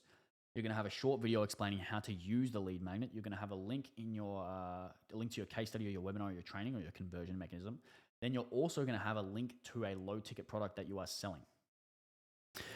And then moving on, we are talking about prospecting. So what is prospecting? Before we go into the section, you want to get the definition of the word prospecting. So what you want to think about is the word prospecting as looking out for or searching for. And you want to note that the responsibilities of salespeople is to prospect for customers. So it's kind of like this guy right here who is looking for, he's searching for something, and he's looking for gold, money, customers, whatever it may be. You might be thinking that prospecting might not have a place in this strategy, but prospecting is a really important form of outreach. And no matter how hard you scale and how big you get, prospecting will always have a place in the overall strategy. You could argue that prospecting doesn't scale with the rest of the strategy. And to that, we would say you would be correct. Indeed, it does not scale. However, it still has its place and is an important tool that every single B2B company needs to realize if they want to scale. The ideal prospecting strategy consists of 3 lists, and each of these lists has an effect on all of the other lists, and they work together in a similar way to our free, gated, and paid products. These lists are, number 1, our notoriety list, number 2, our bread and butter list, and number 3, our dream client list. You should have each of these lists set up in your CRM or in a Google Sheet. We use CRMs for 95% of the business, but specifically for prospecting, the simplicity of a Google Sheet with some custom logic can be really nice just to have very, very simple right there. In terms of each list, we'll start with the celebrity list. This list is one of your 3 lists, and essentially this is going to be the biggest list, usually with thousands and thousands of people on it. Your celebrity list is going to be for people who you will suspect not become clients, but they could vouch for you, they could like and comment on your stuff, they could support you, they could send you referrals, and they can act as a form of credibility and social proof. This group is incredibly useful when you're trying to convert people who you suspect could become clients. And you want to think of your celebrity list in the following scenario. Person A is considering buying your offer and becoming a client, but they are unsure. They are friends with person B, who is in your celebrity list, and they ask person B for their opinion about you. Hey, do you know who Leo is? Oh yeah, man, I love him. His stuff is great. I've seen his stuff. So what happens here is that you want to build your celebrity list up through ads, content, networking, etc., so that when this situation occurs, which will happen multiple times per day as you grow, or at least frequently, and person B responds, oh yeah, I know him or her. I'm not working with them personally, but they are very legit and I love their stuff. So all of a sudden, you get that vouch, and it can be so powerful. Even if you haven't worked with someone, maybe if you've helped them out, you've given them value through your content, something like that, you can get that vouch. And although people on your celebrity list will not become clients due to things like your price being high, or maybe they're in a different market, maybe their best friend provides the same service as you, maybe they don't need your service, etc., for whatever reason, but they are still a very important group to focus on in your prospecting efforts. So your celebrity list fills the role of social proof. They are almost the same as case studies, testimonials, etc., but in a real life person. So he's one of the best forms of credibility and social proof around, and you want to cultivate these relationships with this in mind. It's basically like if you went to a new school and you walked up to a lunch table and said, "Hey, can I sit here?" and you didn't know anyone, you're probably not going to get a chance to sit at the table. But if you go to a new school and you're best friends with, the quarterback of the football team, you can basically walk up to the football table and just say, "Hey, can I sit here?" And then the quarterback of the football team's like, "Oh yeah, no worries. This guy's cool ass. I love this guy." And then you're in. And then you got no worries after that. Hopefully that makes sense. It might be a bad example. The next list is the usual suspects list. And the definition of this is the usual people or things that are suspected or thought of in a particular situation, often used humorously. And your usual suspects list will typically between 100 and 500 people who fit the profile as the type of people or business that buy your service. And these are the type of people that you will usually serve in terms of size, revenue, target market, need, and so on. And you can think of this list as basically a lookalike audience of your current clients. And these are people who you have identified as extremely likely to need your services. You want to get these people on a list, and you want to contact them weekly in some way. That could be liking their stuff, messaging them, commenting on their stuff, or whatever it may be. Basically doing anything you need to get in their brain space, you could and should do. So basically just getting in the same room as them. Then you have your dream client list, and this is probably what it sounds like. You have a list of prospects that would be your absolute creme de la creme dream clients. If you work with them, if you had their logo on your website and had their case study, people would be amazed and want to work with you immediately, because if you are allowed to work with that client, that means you must be the best, or else they wouldn't have worked with you. This is a little bit different because it is often unlikely that you will ever work with these people, but it doesn't mean that you shouldn't try. Just because there's a goalkeeper does not mean you can't score.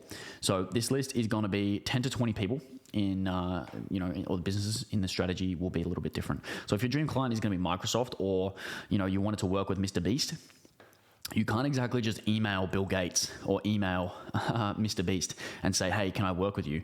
It's very unlikely that you would be able to make contact with the right person. So what you need to do is treat the lower level employees the same way you treated the prospects in the usual suspects list. You need to get close to them. You need to earn their trust. You need to get to a point where they will risk telling their boss or higher up about you, and then work your way up the chain until you have the contact information of the decision maker, or an intro or something like that where you can leverage to get in the door. What you want to do is you want to make a habit of doing a full 60 minutes of prospecting per day. Literally set a timer for 60 minutes and don't stop prospecting until you are done. Very important that this gets done.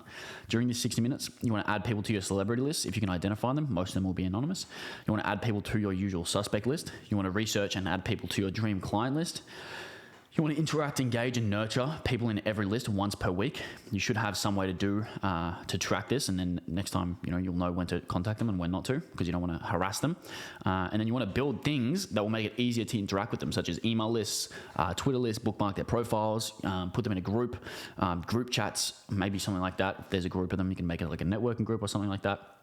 And then if you don't know what to do things such as add them on LinkedIn or follow them on Twitter and comment on their stuff, send them a message, send them a lead magnet without an opt-in, send them some free value, things like this. Because what we want to make note of is that when we are prospecting, you don't necessarily want to pitch people.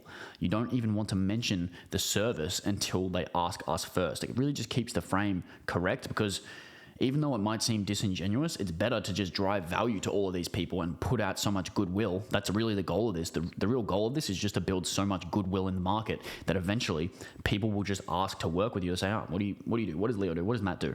What does John do? Oh, John does landing pages. Oh, my friend needs a landing page." And then you just end up getting, things just come your way. It's kind of, that's kind of the way I would suggest you look at it. So now we're into the second problem that we need to solve, which is that you cannot convert traffic into high-paying clients or even just paying clients. Something to note here is that cold leads are not the same as warm leads or referrals. And one of the biggest problems that's created when people/businesses do not understand the difference between converting cold leads and warm leads or referrals is they expect cold leads to behave the same way warm leads and referrals do when that is simply not the case. And the reason, or what this shows up as, how this actually manifests into reality, is that people say, oh, well, I just need qualified leads, or hey, I just need warm leads that are looking to buy.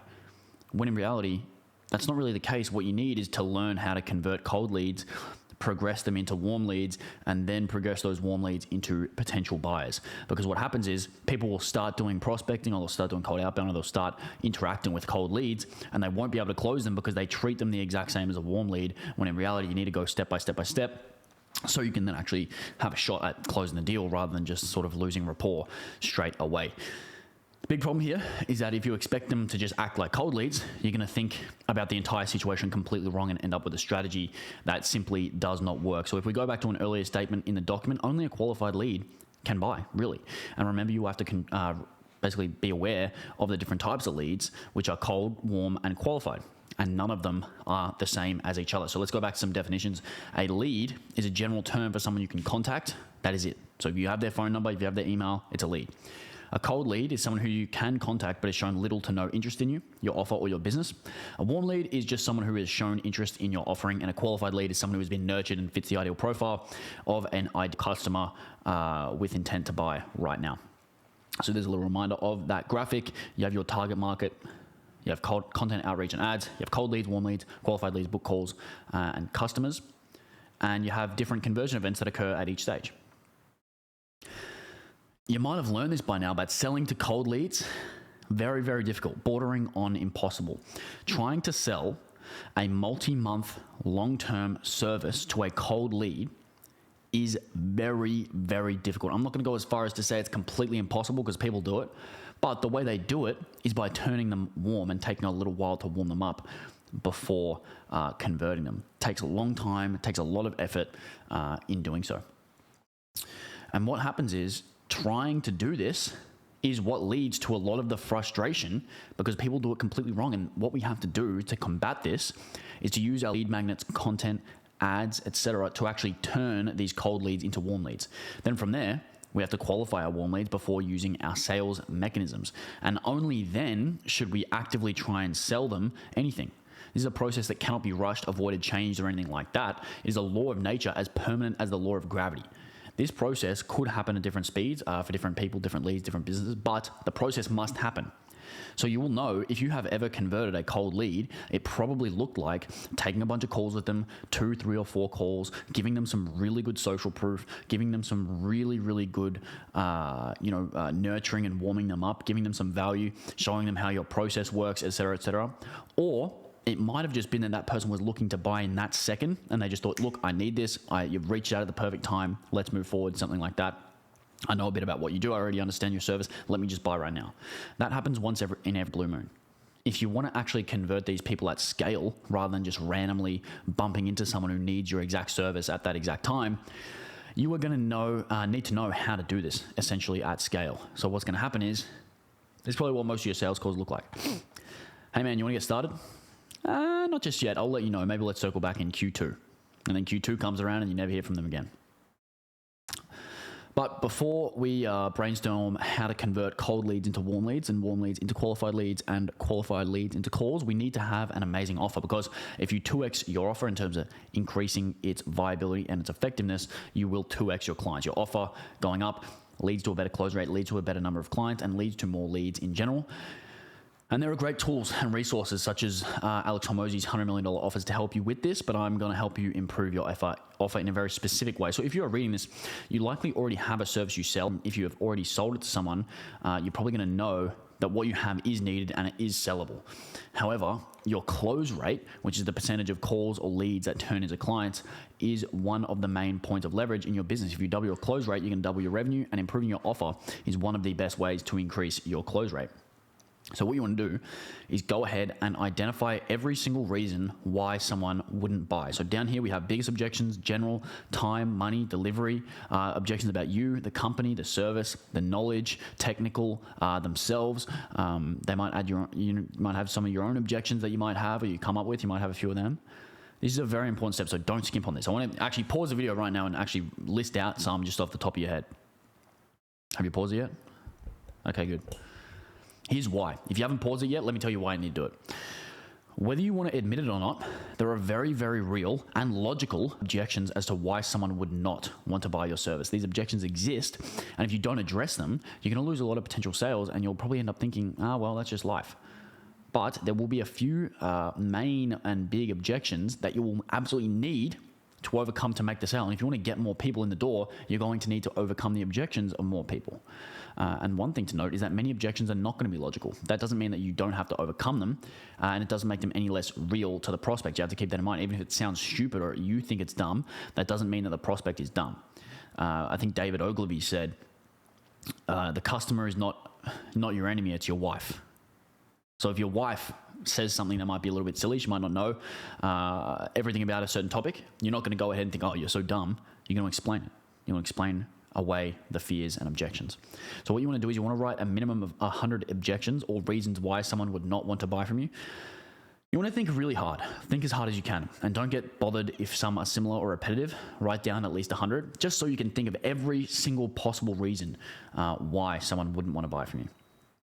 Because what's really going on inside your prospect's head is that when you say, we do X, Y, Z, and it's awesome, they might say, oh, damn, that sounds so good. That's so interesting. What a great idea. But meanwhile, in the back of their head, they have 1, 2, 3, 4, 5, 6, 7, 8, however many objections that they just don't tell you. So keep that in mind. What you need to do to fix this is address and overcome the biggest objections during your sales calls and your deck, your presentation, your website, your lead magnets, etc. And all remaining objections become the basis for your content strategy and in your lead magnets. And you make content and lead magnets pair with ads to overcome these objections. So for example, here's how we do objection 1. Here's how we do objection 2. Here's how we do objection 3. Here's how we do objection 4. Here's how we do all these things. And then all of a sudden they say, oh yeah, that sounds like a no-brainer. The exact same thing they said before, but in the back of their head, they're set at ease because all of these things have been handled. I finally found the right guys. That's nice. That's great. Oh, I don't have to worry about if it's going to work for me. Oh, I don't have to worry about if it's working in my niche. All these things. So what you want to do is you want to have sales material for the biggest objections, and you want to have content, lead magnets, and ads to address all the other ones. So there are always going to be a few that are the biggest and the most important. These should be addressed specifically by name in your sales material, and the rest are minor objections. The thing is, though, you still have to address every single minor objection, any reason, no matter what, how small, how irrational. It is enough to derail an entire sale. So you might be losing thousands and thousands of dollars by not addressing these small objections. The only difference is that you address these minor objections through content, lead magnets, ads, etc., so that they are addressed and put to bed earlier in the funnel. So with each objection you address and overcome, you move them, i.e. the prospect, further and further down the funnel. And that is why having lead magnets solve each and every one of their problems is so important, because it's basically just objection handling at scale. So you see, if you had all these things solved, maybe if I can just zoom in there, if you had all these things solved, you'd probably be in a pretty decent position. In terms of addressing the biggest objections, there are always going to be these major things that will genuinely prevent a lot of people from buying. So as a rule of thumb, whenever you hear an objection more than once, it's likely one of the biggest objections that people won't tell you, but they will be thinking about. So things like, this would take way too much time. This won't work for my offer. This is too many lead magnets. This would take too much work. It's not worth the price. I'll pay for it and then I won't do it. Cold email, ads, and content doesn't work.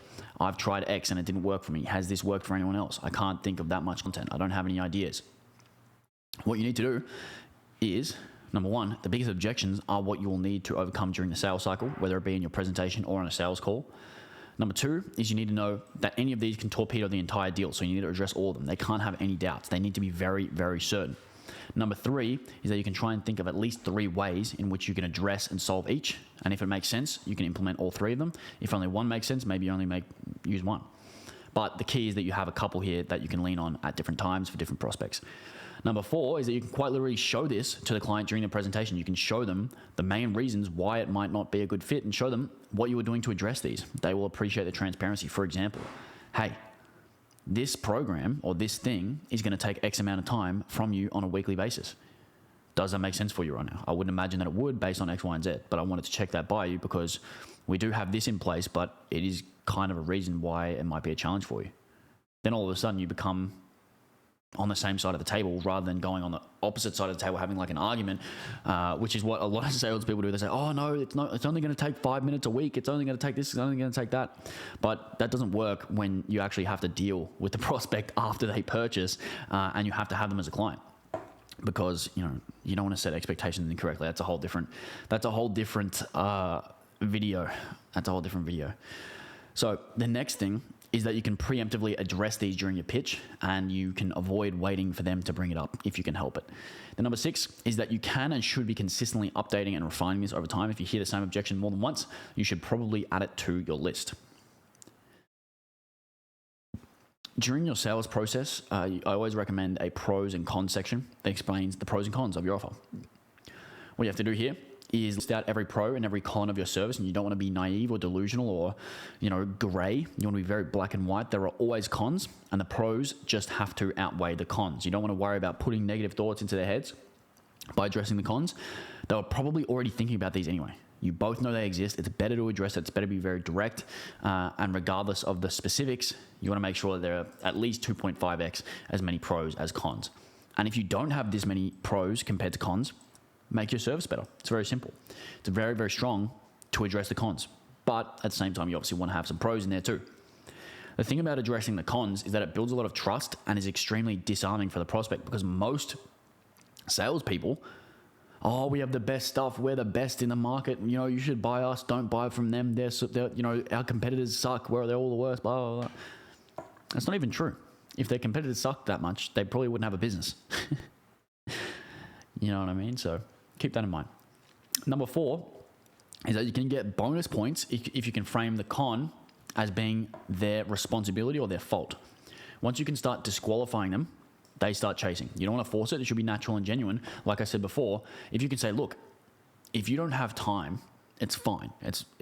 We don't have the ability to help you if you don't have time, because that kind of not necessarily makes it their fault, but it puts the onus on them or the prospect to be able to justify why they have enough time, rather than waiting till the end of the process where they might say, oh, do I have time for this? And thinking in the back of their head.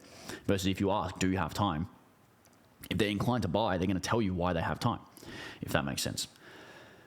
Then what you can do is you can use this as a great visual to show in sales assets and on sales calls, and you can always address the con separately as somewhat a throwaway line. So for example, if you're selling a program and the con is that the program won't work unless you work, you can address it by saying, but you can cancel after the first month if you want, with no penalty, we'll refund you.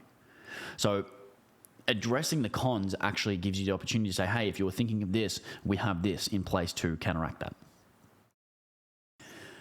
Then, in addition to the pros and cons section, you can also have a before and after section. So for example, before, you have unstable and unpredictable lead flow, and after, you're generating 1,000 leads per day as a part of a system. And then you can see here, if you want to pause the video and you can have a read of these for an example. This is really, really powerful. Part of creating a great offer is correctly identifying their desired result. If you do not correctly explain or even talk about the desired result, the chances of you closing the deal go way, way down. You should correctly identify their overall desired result and also break it down into sub-desired results, which makes it potentially more powerful when you use it in your marketing or your sales assets. And then you can quite literally show them on a chart or a sales call, and you can break it up and touch on all these points throughout, one at a time. Then we have the power of contrast. It's kind of how and why this works and why it's so powerful. So not a single thing in life is good or bad in a vacuum, in a binary fashion. Obviously, the concept of light only exists because of the concept of dark. So the actual definition of the word dark is in the absence of light in a place. And good only exists because of evil, and up only exists because down exists.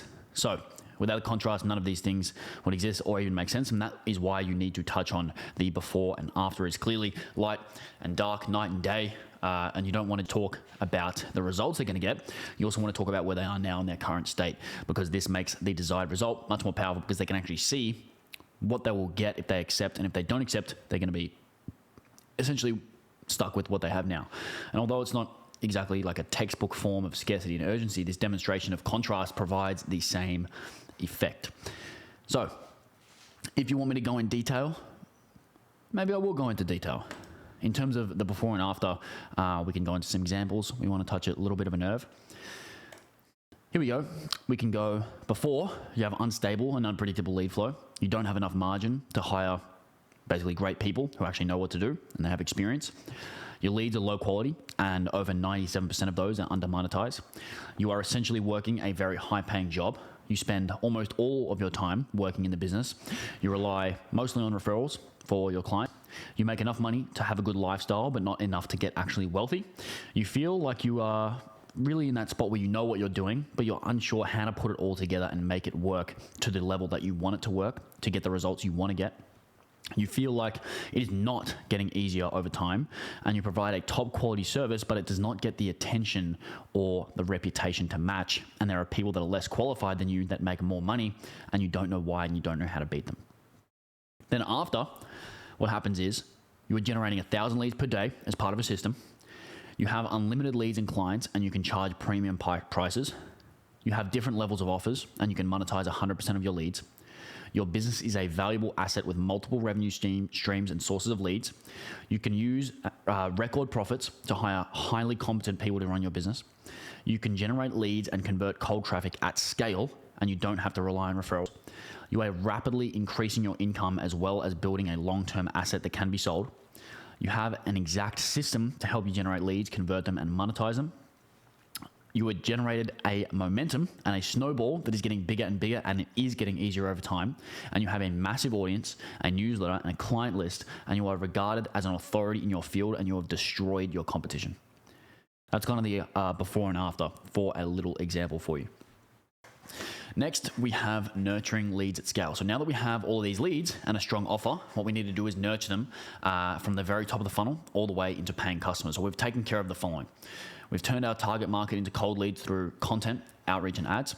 And we have turned our cold leads into warm leads through our lead magnets. Now we are at the part where we need to turn our warm leads into qualified leads. So let me just strap in, get a little bit closer here, and we can discuss this. So where we are now is we're at the stage where we have warm leads and we need to turn them into qualified leads. So this presents a serious problem for us.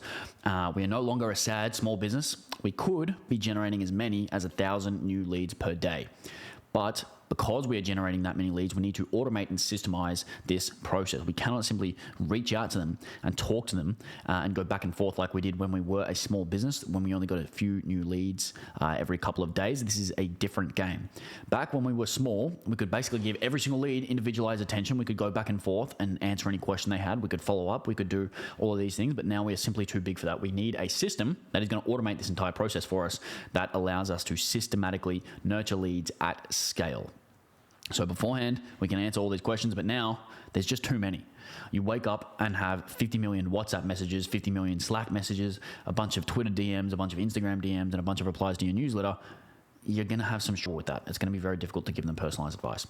So here are the 3 ways that we can nurture leads at scale. There are 3 tools specifically that we will use to nurture leads at this level. And when we do it like this, we will virtually have an unlimited number of leads simultaneously. So it could be number 1. It could be 10, it could be 100, it could be 1,000, it could be 1,000,000. It doesn't really matter because the sales mechanisms are scalable. So we just need to turn the tap on, get more leads, and nurture more leads. Number 1 is we'll use sales mechanisms like a webinar, a case study, a training. We'll have number 2, which is appointment setters. Number 3, we'll have a newsletter. So these things are going to help us. So essentially your sales mechanism, appointment setter, and newsletter serve as 3 essential tools to bring people from the warm lead stage to either the qualified or booked call stage. The aim is to bring them from a warm lead to a qualified lead and then get them to book a call. But a certain percentage of warm leads will just book calls when they engage with your sales mechanism, appointment setter, or newsletter. They essentially identify themselves as qualified and do 2 steps in one. Your sales mechanism is likely going to be your magnum opus. If you don't know what that means, your magnum opus is essentially your masterpiece, your best piece of work. And what that is basically the crystallization of all of your knowledge put into one document where you educate your prospect and you give them a bunch of value, and then kind of like $100 million leads or $100 million offers if you're aware of that. And then basically they'll see it, see your expertise, see how smart you are, and hopefully think you're pretty cool and want to engage with you more. The purpose of this is basically to solve all of the problems or steps associated with what we do. So that might be a webinar, might be a case study, might be some form of in-depth training. And if you think of it in that way, where you're solving the problems or steps, basically at some point you're going to say, hey, we can do this for you, or we can help you do this faster. The reason this is important is because when we have this many leads every single day, we're going to need something automated to say, hey, we can do this for you to massive amounts of people. We cannot do this individually at scale unless you want to build a massive and expensive sales team. Saying we can do this for you is not good enough on its own. It's not valuable. We have to prove that we can do it for them and how good we will be at it in order to convince them. So a webinar, case study, or some form of training can all communicate that we know what we're doing and that we can fulfill on our promises. Without a webinar, a case study, or some training, there is really nothing to incentivize people to go from warm lead to qualified lead or call booked. Our lead magnets are solving their problems, and that is great, but unless we give them an offer, there isn't really much to push them to go deeper into the funnel. So keep in mind, we're not going to have time for that. We're not going to have time to do this individually.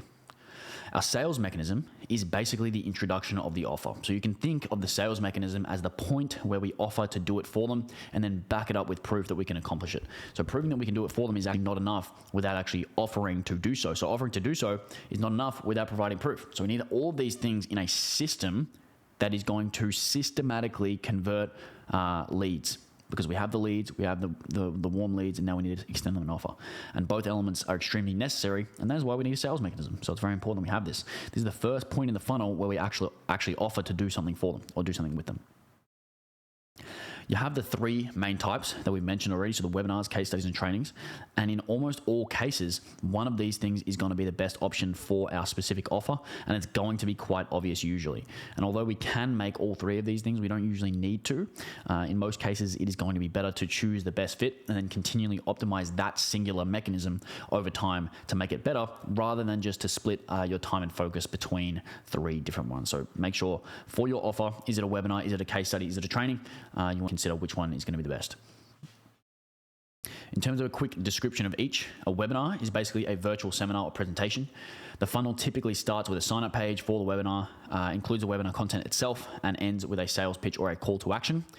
A case study is essentially used to showcase a specific result or success story to potential clients or customers. A case study provides tangible evidence of the efficacy of a product, service, or solution.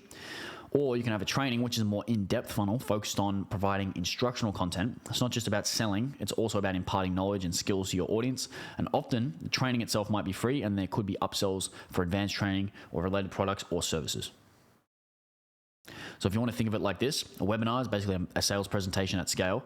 A case study is basically a specific result or solution, and a training is more instructional content to prove expertise.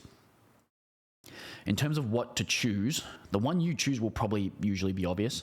For example, if your service, you can provide a very repeatable result for clients, and it's very similar clients, and the service for every client is pretty much the same. A case study funnel, reviewing the results with metrics and data, will be a very good choice. A good example is if you have a program or a consulting offer to agencies that all follow the exact same system to get an identical result, it might be a good idea to use a case study. On the other hand, if your service is very customized for every client and no two clients are the same, you would probably use a webinar instead of a case study funnel, because the exact details of what worked for one client, they may not be super relevant. A good example here is an ad agency that makes creatives and video ads for clients. The results for a client selling supplements might not be similar to someone selling t-shirts or something like that. Finally, you might use a training in the event that someone really needs to see some examples or get a taste in order to fully trust you. So a good example of this might be if you had a sales training offer, you could give away a free training that gives them some tips and some structure to try it in the real world. And after it works, you can sell the advanced sales training or consulting and so on. In terms of the funnel, so the webinar, training, and case study funnels, although they are all different trainings, the funnel is going to be pretty much identical. Here's a quick overview right here. So you have the warm leads, you have the sales mechanism sign-up page, you have the thank you page, you have the automated SMS flows, and you have the automated email flows. They're going to watch or consume your sales mechanism. They're either going to book a call immediately, or they're going to receive automated email flows and SMS flows and retargeting ads, and then they'll book a call, or they'll just go into the abyss, never to be heard from again. And although they are different things, they are basically going to look identical in terms of the funnel. Like I said, it basically goes from sales mechanism, linked in all your emails or your lead magnets on your site, etc. 24/7, 365, as we always do. And then when they sign up for that mechanism, they're going to be redirected to a page that is called the thank you page, and a percentage of people won't be able to watch it right now, or they'll only have some time to watch it and have to come back later. And then to account for this, we're going to send them the link where they can access it with an automated SMS flow and an automated email flow, and we send it multiple times to ensure they don't miss it. Then after they've signed up and received your sales mechanism, we need to do everything in our power to actually get them to watch it. The number of people who watch it and how much of it they watch will be directly proportionate to how many of them book calls. So it's very important that we get them to watch it. And to ensure they do, we can send them email flows, SMS flows, and run retargeting ads to remind them to watch it. All this is done with the intention of getting these warm and qualified leads to book calls with you where you can go ahead and sell them. An important thing that I want to note is that you want to read this multiple times before I say it. The entire goal of this process is to sell them before they ever get on a call with you. But ads, content, outreach, lead magnets, and sales mechanisms should combine to have them make a decision to hire you before they ever get on a call. In an ideal world, all you would need to do is have a call and sort out the details, make sure they're a good fit, and the payment is accepted and you get started. If this is not the case, then your process up to this point is probably not good enough or is missing something. Your prospect should be thinking, damn, look at all these case studies, content, ads, lead magnets, email flows, case studies, to the point where they just say, oh, damn, I'm probably just going to hire this guy. I'm going to schedule a call. It's probably the best way of going about it. In terms of your appointment setters and their role in this whole process is basically, an appointment setter is a professional who's going to schedule consultations between sales staff and prospects, ensuring that the important meetings are booked for the sales team. So your appointment setter is going to go ahead and email, SMS, and call your prospects with the goal of getting someone to do it for you, because otherwise, a sizable percentage of your leads will simply never sign up for your webinar, case study, or training. And if you don't have an appointment setter reaching out and you just rely on people naturally signing up, you're going to be missing out on a large percentage of total calls booked. And again, the way I want you to think about this is each step here is a different conversion event. So there's a conversion event when they sign up. There's a conversion event when they sign up via the appointment setter. There's a conversion event when they sign up via the newsletter.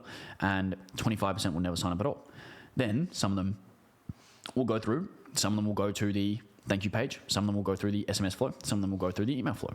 Some of them will watch it. Some of them won't watch it and they'll receive flows. Some of them won't watch it and they'll see SMS flows. Some of them won't watch it and then they'll see retargeting ads. And each of these you can see are different events that happen. And a small percentage or a different percentage will convert at each step.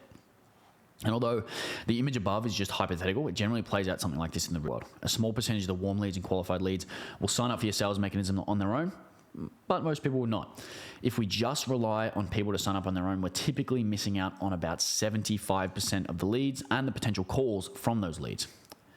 And the key here is that we can't rely on these leads signing up passively, and that is why we need an appointment setter and a newsletter, which we'll talk about in a sec, to manually email, text, and even call our leads to help manually push them down the funnel. Because when you're at scale and generating 1,000 leads per day, you might need multiple appointment setters because you have so many leads. And if you don't have any, then you're probably going to be left scratching your head thinking, oh shit, we've got a lot of leads that are slipping through the cracks. What do we need to do? You need to get an appointment setter, maybe even two. And you also need a good system for them to be as efficient as possible.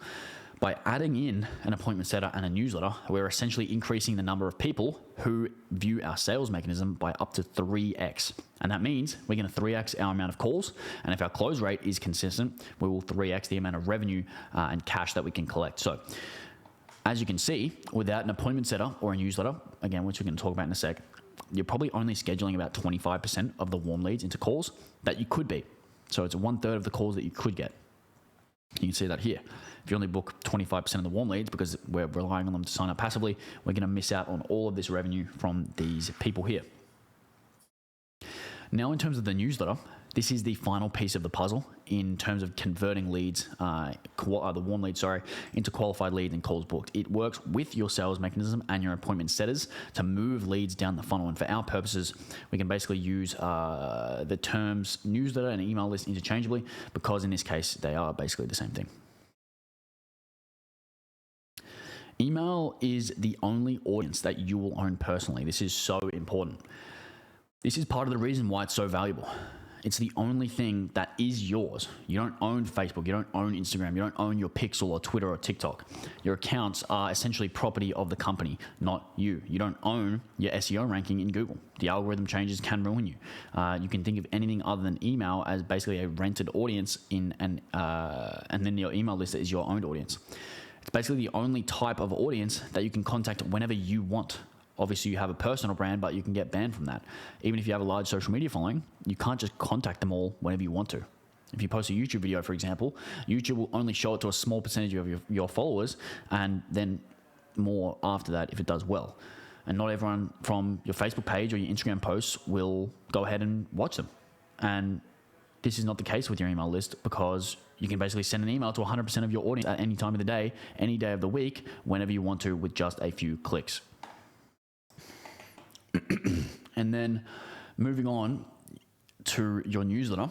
Your newsletter is so valuable because what we can do is we can send to it literally whenever we want. We can do it once per week, multiple times per week, once a day, or whenever we choose. And each time we send it, we should provide more value to the reader. So when we provide value to the reader, they will know, like, and trust us even more. And when they know, like, and trust us even more, it's more likely they're going to sign up for our sales mechanism or book a call. Then every time we contact them through email, they're also going to think of us, even if they don't open the email and consume the value. And every time we contact them through email, it's another chance for them to sign up to our sales mechanism or book a call and move further down the funnel. So we want to give them as many opportunities to convert as we possibly can. Just like I said, we want to convert as many leads as possible, combined with our appointment setter, newsletter, and everything we have in place. We want to push a percentage of our warm leads down the funnel to our sales mechanism.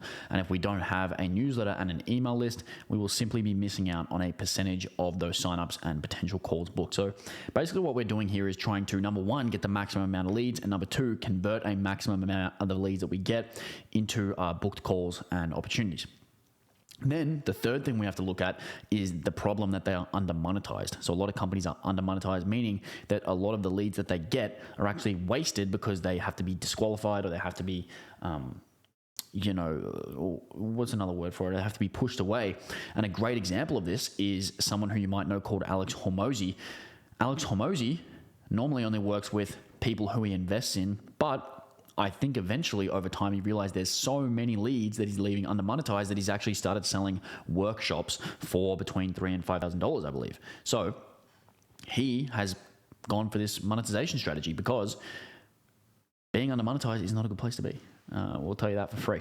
And to monetize basically means to earn revenue from an asset or a business. And using this term, the term under monetized, using the definition, means that we are going to be earning less revenue than we should, and earning less revenue than what is possible. So for example, someone like Hormozi has realized this and said, you know what, we're probably earning less revenue than what is possible. And what we can do is get a little bit closer to what we should be making, and a little bit further away from what we're currently making. So somewhere in this range, hopefully close to the top of what we should be making. In terms of the 4 ways of monetization, there are 4 main ways to monetize a B2B business. Number 1 is products, number 2 is services, number 3 is programs, and number 4 is partnerships. So you have a couple of different ways. You have 4 different monetization methods. In terms of a quick breakdown of each, a product is usually something between $10 to $100 in value that is completely automated. We are not involved with the delivery. It will be one size fits all. They will pay X and they will get the product automatically in return, the exact same way that you would buy a juice box or a coffee. It costs this much, you get this thing. Then we have services, and this is where someone pays us money to perform a task or solve their problem. And services are pretty self-explanatory. What is important is that we have both a one-time service and a recurring service. Having both is an essential part of making sure we are fully monetized, as close to as fully monetized as we can. And there's going to be a bit more on that later. In terms of a program, this is where you transfer your expertise, experience, skills, intelligence, perspective, ideas, etc. to your clients, usually instead of providing services, but not always. Then we have partnerships, and partnerships are things like white labels, referral deals, affiliate deals, joint ventures, media, and more. And similar to the way that we need to know all of the 4 main acquisition methods, content, outreach, paid ads, and partnerships, we need to know all of the 4 monetization methods as well. So, in terms of the logistics of each of these, a product is high setup, low in ongoing effort, low in profitability, low in price and value, and low in effort to profitability ratio. Then we have services, which are low to medium to set up, they're high in ongoing effort, they're low to medium in profitability, and they're high in price and value, and they're probably pretty low in effort to profitability ratio. Then we have programs, which are high effort to set up, they're medium in ongoing effort, they're high in profitability, and they're high in price and value, and they're medium in effort to profitability ratio. Then we have partnerships, which are low to medium to set up, they're low in ongoing effort, they're high in profitability, and they're high in price and value, or medium to high in price and value, and the effort to profitability ratio is high, meaning is low effort but high profitability. These are things that we're looking for. In terms of the monetization funnel, this is kind of what it looks like. Let me make sure this is all lined up. Basically, you have your paid ads, organic outreach, and partnerships. That's going to lead to all of your leads. Are they broke? If they're broke, you want to send them to affiliate SaaS or low ticket products. Are they looking now? If no, you want to send them to outreach, organic, and paid ads, so they're going to be re-engaged later. If yes, they are looking now, you want to ask again, can they afford it? If not, if they can't afford our main service, we want to sell them a course, program, or refer them to someone who can help them. If they can afford it, then we want to think, what do they want? 10% will want do-it-yourself, meaning courses and consulting. 15% will want done with you, so a program, and 75% will want done for you, which is a one-time service or a recurring service, or potentially both. The problem here is that most businesses will only have services, and the vast majority of businesses are under monetized because they only do one of the 4 monetization methods, which is services. And drilling down even further, they only provide one type of service which focuses on recurring revenue. And then because of this, they're probably going to lose out on at least 80% of potential revenue and an even higher percentage of potential profit through products, programs, and partnerships, which usually have a higher margin than services. And if you're wondering why we need to become fully monetized, this is the breakdown of an average market. About 80% of any market will never buy anything over $100 from us. They just can't afford it. They're not mentally ready. They don't have a need. And without monetizing through low ticket products and affiliate marketing, the entire portion of the market, which is literally 80%, is completely wasted. It's as if they didn't exist at all. Then we have about 17% of the market, which are complete beginners. The term beginners in this case doesn't mean they're not, doesn't mean they're complete noobs or just full beginners. It means they're simply not ready for our service. It's just pre-conversion window people. They might not be able to afford it. They might not be ready for it. They might not have a need for it. This is about 17% of the market, but that 17% of the people will be the equivalent to the 80% of the brokies in terms of dollar value, because we get zero from them if we miss out on the monetization of them. And that's a huge loss that 99% of businesses are making without even realizing it. Then we'll have about 3% of any market that is actually qualified, and these are the people who can afford our service and are looking for it right now. This is the only part of the market that 99% of B2B businesses actually make money from. And this segment is roughly equivalent to both the beginners and brokies in terms of dollar value that you could potentially get. So you need to have something for everyone. The brokies, the beginners, and the quality leads. Because 99% of B2B businesses are missing out on 66% of their potential revenue. So like I said, each of these groups probably has the same dollar value that you could get from them. But because almost every B2B business does not offer anything besides their core service, they're missing out on 2/3 of the potential revenue that they could get. So this is what the process looks like when you only offer the core service. Unfortunately, that is most businesses. And if that were completely fixed, if that was, amended, they would enter a golden age like they've never seen before. And the 1% of B2B businesses who have all levels of offer and monetized brokies and beginners are the ones that are doing record profits year after year right now. What we want to have is a relatively equal split. We want to have multiple different revenue streams for products, services, programs, and partnerships, because having multiple revenue streams leads to more stability and reduced risk. And in addition to this, programs, products, and partnerships revenue tends to have a much higher profit than services in terms of the actual margin of it. So in many cases, if we get a relatively equal split between them, we might actually make much more money in terms of money in our pocket than if we just sold services, but it actually might be 8 to 12 times the amount of profit. So 4 times the revenue, but it might be 8 to 12 times the profit. So in terms of an example of 100,000 leads, we have products, services, programs, partnerships. Products might be available to 100% of the market. They might convert 2%, which might be 2,000 people. You might have a lifetime value of $100. That's $200,000 in total revenue with a 100% profit margin because it's digital product, and that might be $200,000 in gross profit.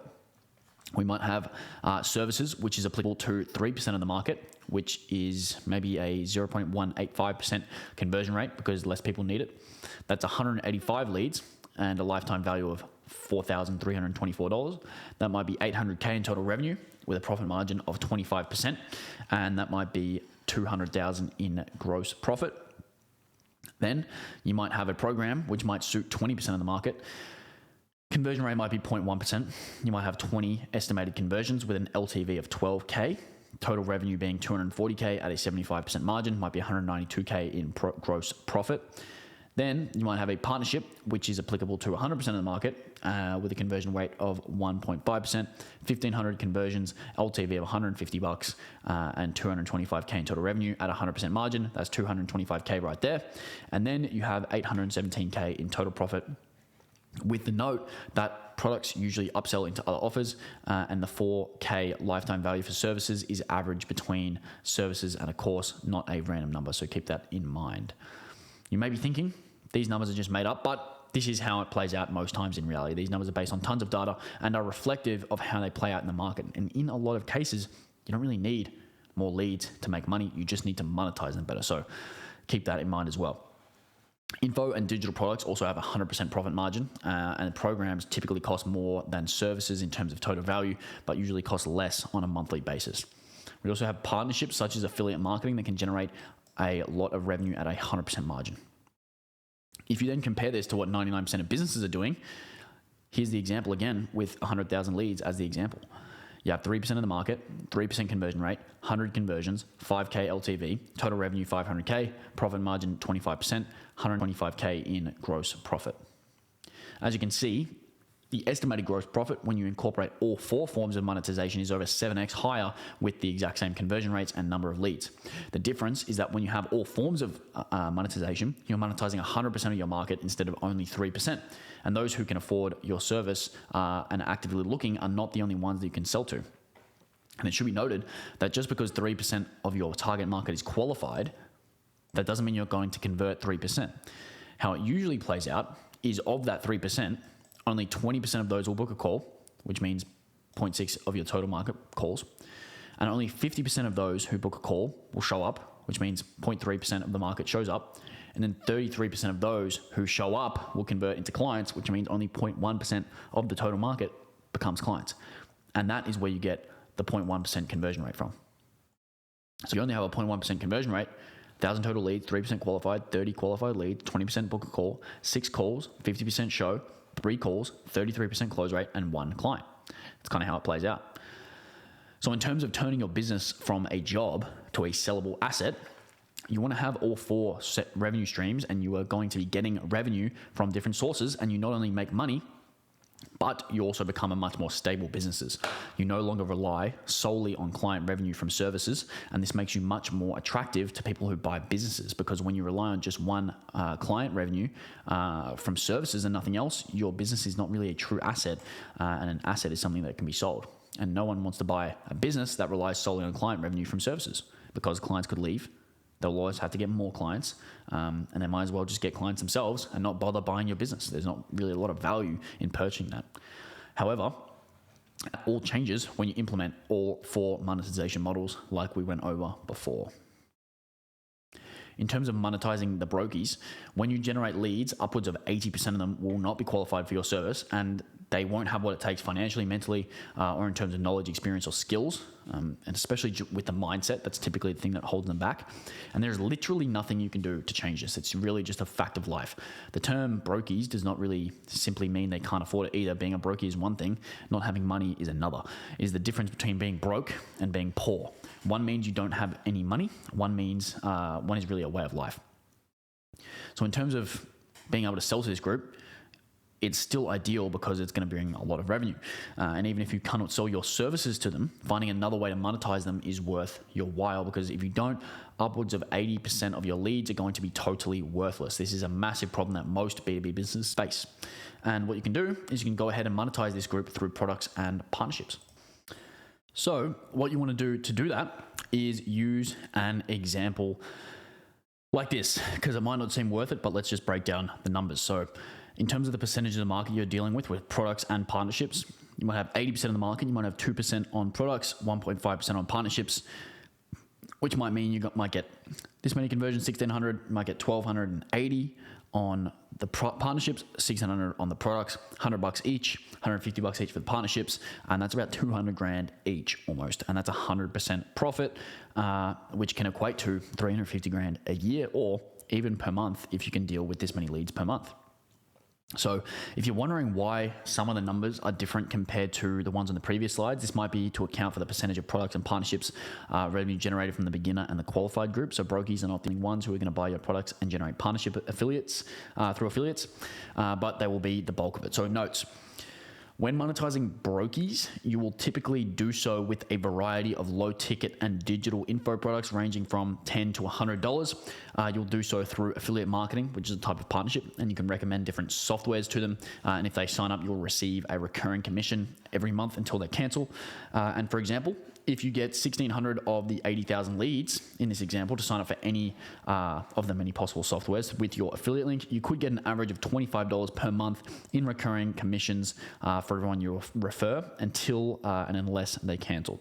If each one gives you $25 a month in commission and lasts 6 months before canceling, it's $150 in affiliate revenue generated per customer. You would get paid $240,000 from this over the course of the 6 months in affiliate revenue. If you got them to sign up for more than one software or stay more than 6 months before canceling, you could make a lot more money than what is laid out in the example above. So all this to say, it might be worth looking into. In terms of monetizing the beginner segment does not really prefer or refer to people who are actually beginners. It refers to people who are in business and are looking for your service, but they might not be able to afford it right now. So maybe you charge $7,000 a month to manage paid ads for a business and they're a small business and they simply just wouldn't be able to justify that. There's nothing wrong with that. The important thing to remember is that we need to put a lot of time and effort into helping and treating this segment, because as they grow over time, they will be able to grow and afford our services. So what we want to do is we want to help, nurture, and treat them extremely well so that when they grow into the type of business they can afford our services, they are really, really eager to work with us instead of our competitors. Again, using the Hormozi example, if he nurtures you over 10 years and you eventually make enough money to justify his investment, you're going to work with him rather than someone else, because it makes more sense for you to do so, because that's the person who helped you get to B from A to B. Why would you not use the same person to go from B to C? What you can do is, with this group, you can monetize through products, services, programs, and partnerships. You're going to be able to monetize this group through a couple of different ways, just like you did the brokies. However, this group might be looking for your service. They can't afford it though. So this puts us in a weird spot where we still need to have something to offer them, but our main offers are too expensive. So what you can do is you can have a course teaching people how to do your service. This could cost between $500 and $2,000, and this course should be absolutely amazing, not half-assed. So you should dispel every single thing you know about your service in an easy to read and use format, such as this document you're reading right now. In my opinion, this course should be considered a service that you offer. So then in terms of the breakdown, you can see it's a little bit similar to the brokies, but there's a couple of different ways you can do it through product, services, programs, and partnerships, all up generating $216,000 in profit. Noting that products usually upsell into other offers, and service here refers to your course. A percentage of your program sales will come from the beginner group, because programs typically cost more overall, but are a cheaper rate per month than your actual service. So if you have a course that you sell as a service to this group of customers, you will be able to make quite a bit of money. In this example, $85K. If you don't, you will lose all this potential revenue because it simply just won't exist. If you didn't have a course in this example, the total profit will be $182K instead of $267K, and that is a mid-level salary for an employee for an entire year just by having this course, or the monthly housing and car payment for the average person. So it's pretty important.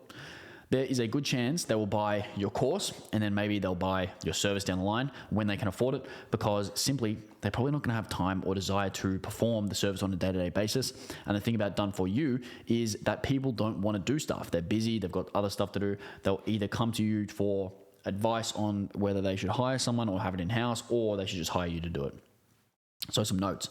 When you're monetizing beginners, you're typically going to do so with a variety of products, services, programs, and partnerships through affiliate marketing. You can offer SaaS to them. If they sign up, you'll get a recurring commission, and the bulk of your revenue in this group will be generated by people who go through your program.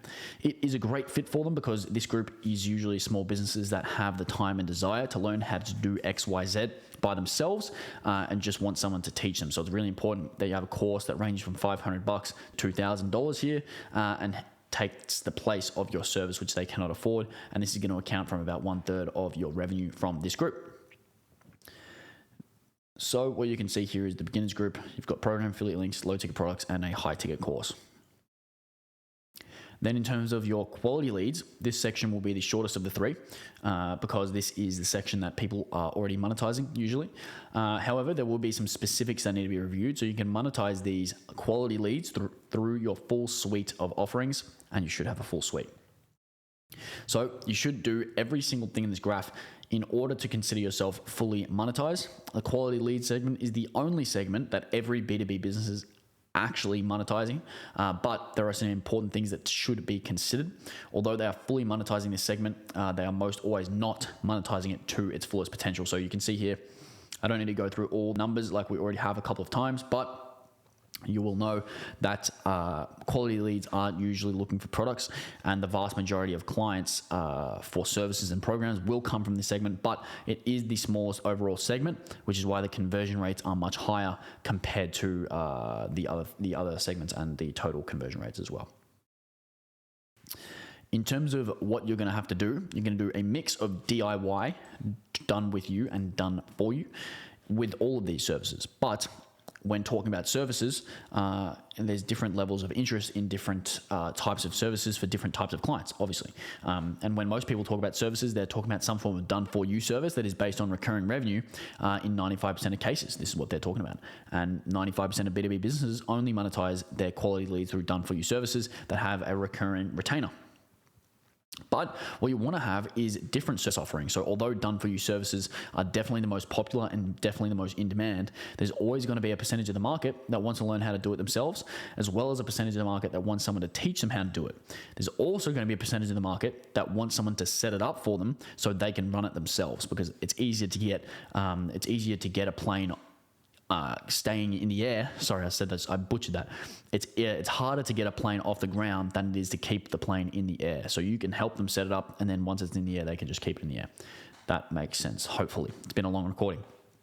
But what's going to happen is you are going to get them on a sales call. They're going to seem interested, but they will ghost you and you will never hear from them again. They're interested, they can afford it, they're qualified leads, they need your service, but the way you're delivering it is just not the perfect way for them. So like I said before, a reminder of this graphic here, where someone won't do it yourself, someone won't done with you, and someone won't done for you. So to fully monetize your quality leads, you're going to need do it yourself, done with you, and done for you all in place. And most salespeople will be able to deploy this like absolute crazy. But right now, when people get ghosted, these salespeople, a lot of times they're like, oh, they're not interested. Oh, they're not a hot lead. Oh, it's not, they're not a qualified lead. I just DQ'd them. But what you want to do is just have the service delivered available in the way that they want it. So here's how it typically breaks down. 75% of people will want done for you. They don't have the time or desire to do it, and they need an expert to take care of it. 15% of people will want done with you. They see the value, they know it's important, and these people are more hands-on than the average person. They want to learn how to do it, and they want you to teach them. They want you to give them real-time feedback, and they want you to work with them as they learn it. Then 10% of the people want do-it-yourself services. So these people would rather learn all on their own for a cheaper price than pay someone to do it for them or to help them do it. And these people will typically have a more specific problem that they need solved and will either buy a course to learn how to solve it or pay you for hourly consulting to help them figure out what needs to be done. So here we go. Hey, we can do all this for you easily. This guy says okay, but in reality, he just wants some one-on-one coaching, or he just wants to buy a course for YouTube ads. What I want you to do is follow these guidelines. So you can make sure you have options for done with you, do it yourself, and done for you. You want to have a course and a consulting service for do it yourself. Sorry.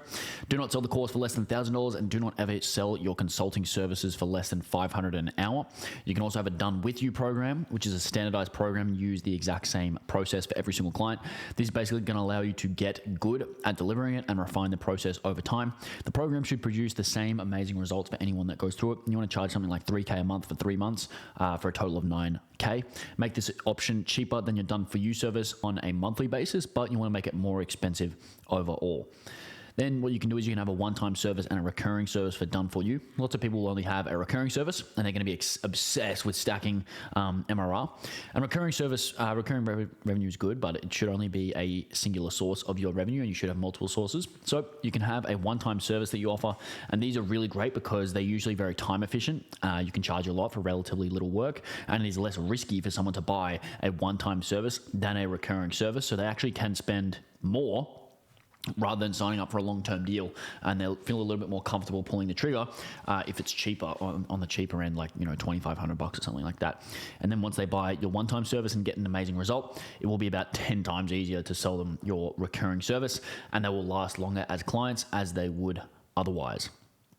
In terms of some notes on that, when you are monetizing quality leads, what you want to do is make sure that majority of your revenue comes from services and programs. This group is more sophisticated and more successful, and they will likely not buy as many products or generate as much partnership revenue. It can still happen, it does still happen to a small extent, but it is not the bulk. Although this group only represents 3% of the market as well, it accounts for almost 100% of the sales of programs and services. This is natural, and it will always be like this. And this group will account for roughly 1/3 of your overall revenue. If you are only monetizing this group, that means you are missing out on a lot of high margin revenue from the brokies and the beginners. So now we're breaking down a bit of profit by type. So as we did before, you can see we want to have a relatively equal split between each of the 4 monetization methods, because that's what can build a real solid and stable business that is a valuable asset to accumulate wealth. And in our sample of 100,000 leads, we can really effectively monetize them in 4 ways. You can see there's about 200 grand coming here from each of these methods in a pretty even split. And of course, we essentially had to make up some numbers and plug them into equations to get here, but we're not really using anything that is not average for almost any target market. So a 2% conversion rate on a low ticket product is not really that difficult to achieve. It's especially true when you have 5 or more products in your arsenal. 2% of people will buy 1 or more of your products, especially when they have choices. And we've used a 0.185 conversion rate for services, which could be on the low end.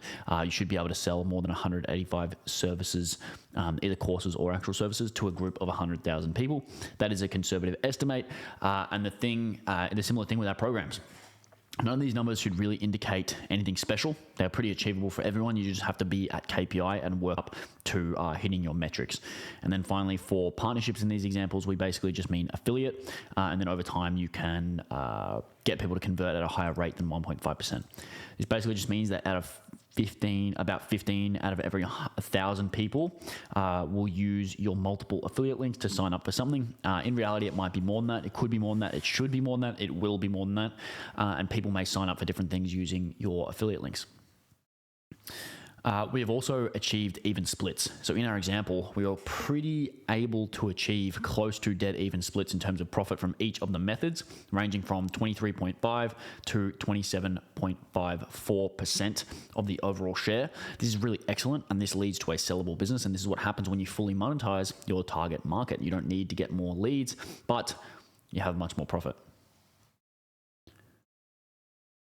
Now, in terms of the profit breakdown by group, that is why it is so important to monetize your entire market. So when you only sell services to clients, you're missing out on about 97% of your addressable market.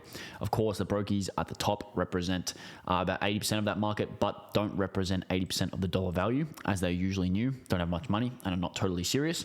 However, through products and partnership, they still make up over 43% of total profit in our scenario.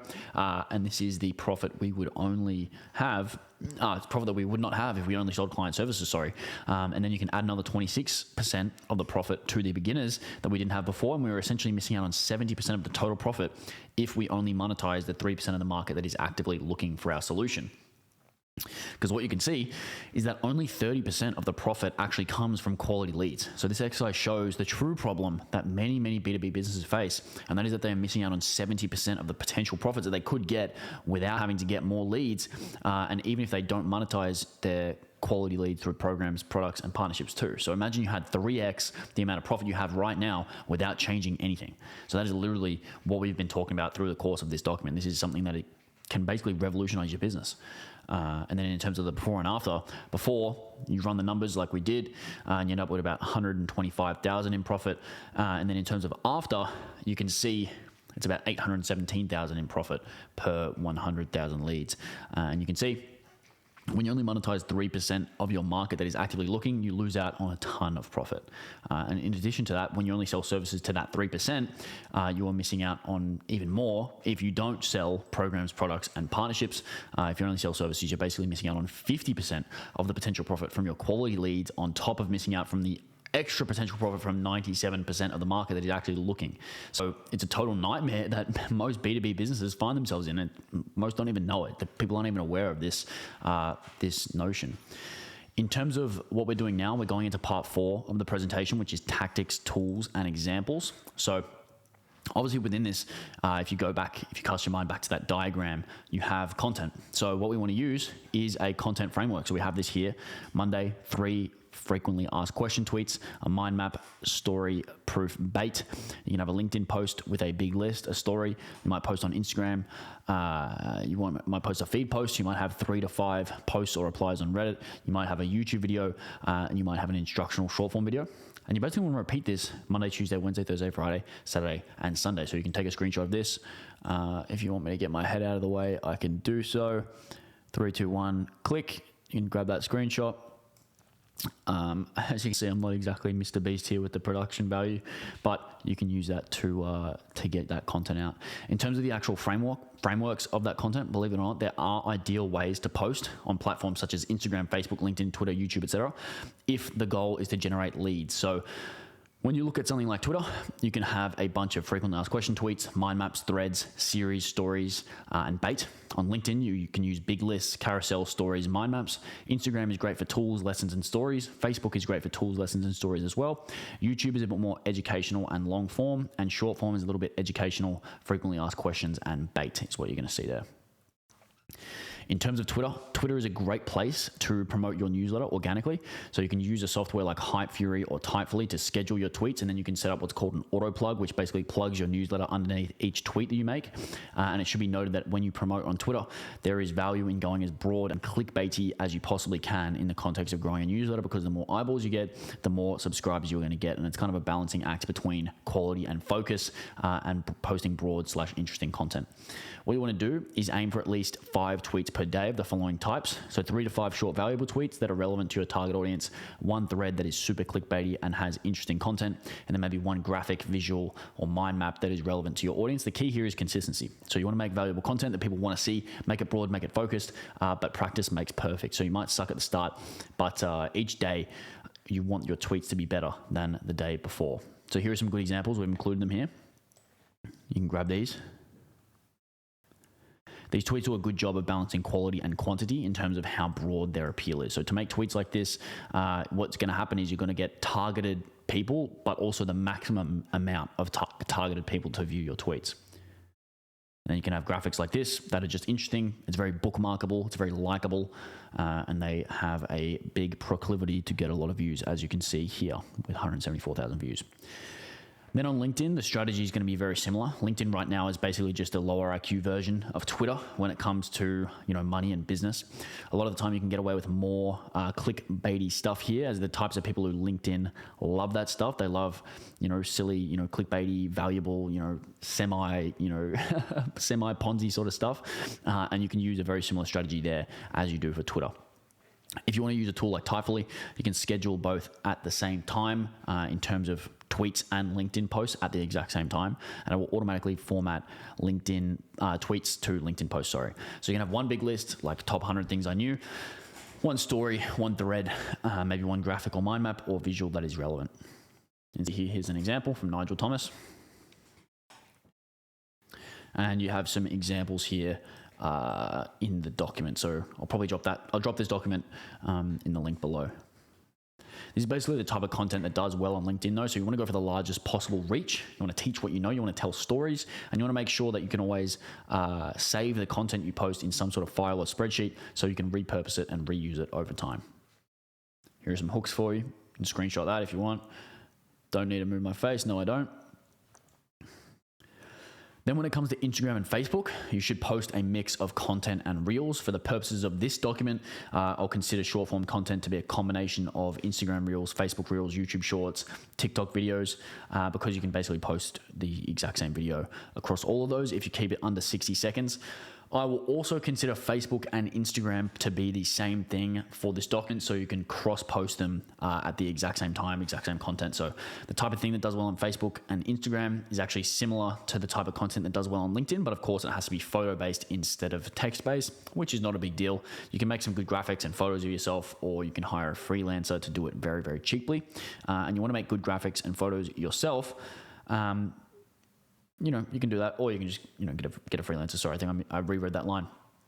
You can also basically be massively clickbaity on Instagram and Facebook, or, on these, you can basically just go for the highest possible reach. Like that's kind of the goal when it comes to these platforms. It's kind of just the way it is. And then you can have the link to your newsletter in your bio and mention it in the description of your post. So on these platforms, you can make the effort to post twice a day. One could be a carousel and one could be a singular image. Then we have the examples. Again, doc will be in the description. You can check these out. And basically you want to make sure that your content has mass appeal and is very, very clickbaiting, because you want to get a lot of website clicks to your newsletter, and your audience will grow a lot over time. In terms of YouTube long form, it's not the best place to get a lot of newsletter subscribers, but it is an amazing place to get quality and to convert your current subscribers into paying customers and clients. On YouTube long form, you should make videos about the topic of your service or product you sell, and you should view it as transferring your expertise on the topic from you to the viewer. You want to give away all the secrets and then sell the implementation. So the best thing to do, especially if you are not a professional YouTuber and have no desire to be one, is the following. Just record your screen, teach them how to do things in real time while you talk over explaining it. You can have your camera in the corner, or you don't even have to have a camera on. You can choose 3 to 5 different series of things that are interesting to your target audience, and then basically just make YouTube videos about them. Bonus points for demonstrating your expertise with real world examples and case studies instead of just telling them about it. For example, you help people launch and grow their newsletters. What kind of series could you make for this? Here are some ideas. You might show them step by step how to set it up, and each step is a separate video. You might have a series about growing your own newsletter and provide weekly updates on subscriber numbers, revenue, etc. You might showcase and review large profitable newsletters that you come across, go through their funnel, check their ads, and show your audience how it works. You might show your audience how to monetize their newsletter in all of the ways they can do that, and show them what to do, why they should do it, and how to do it. You might review all of the options in terms of tech and SaaS and compare them against each other. And then these are just 5 examples of series that could be beneficial and attract the right kind of attention to you. YouTube and long form videos are not always great for getting a ton of subscribers unless you sort of go really mass market, but they are great for converting subscribers into customers. When it comes to short form content, short form is likely the best way to get a ton of subscribers. This is because it's the type of content that has the biggest chance to go viral and be seen by the most amount of people.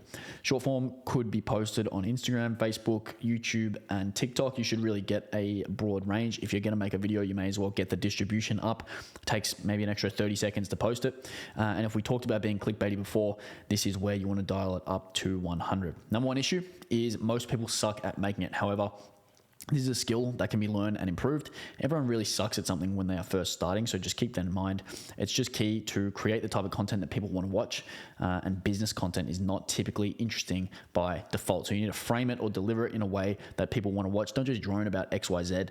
The concept of a series from the YouTube long form section of this document applies to short form as well. So you want to post at least something that's captivating for a really broad audience, and they can sort of funnel down, as you can imagine.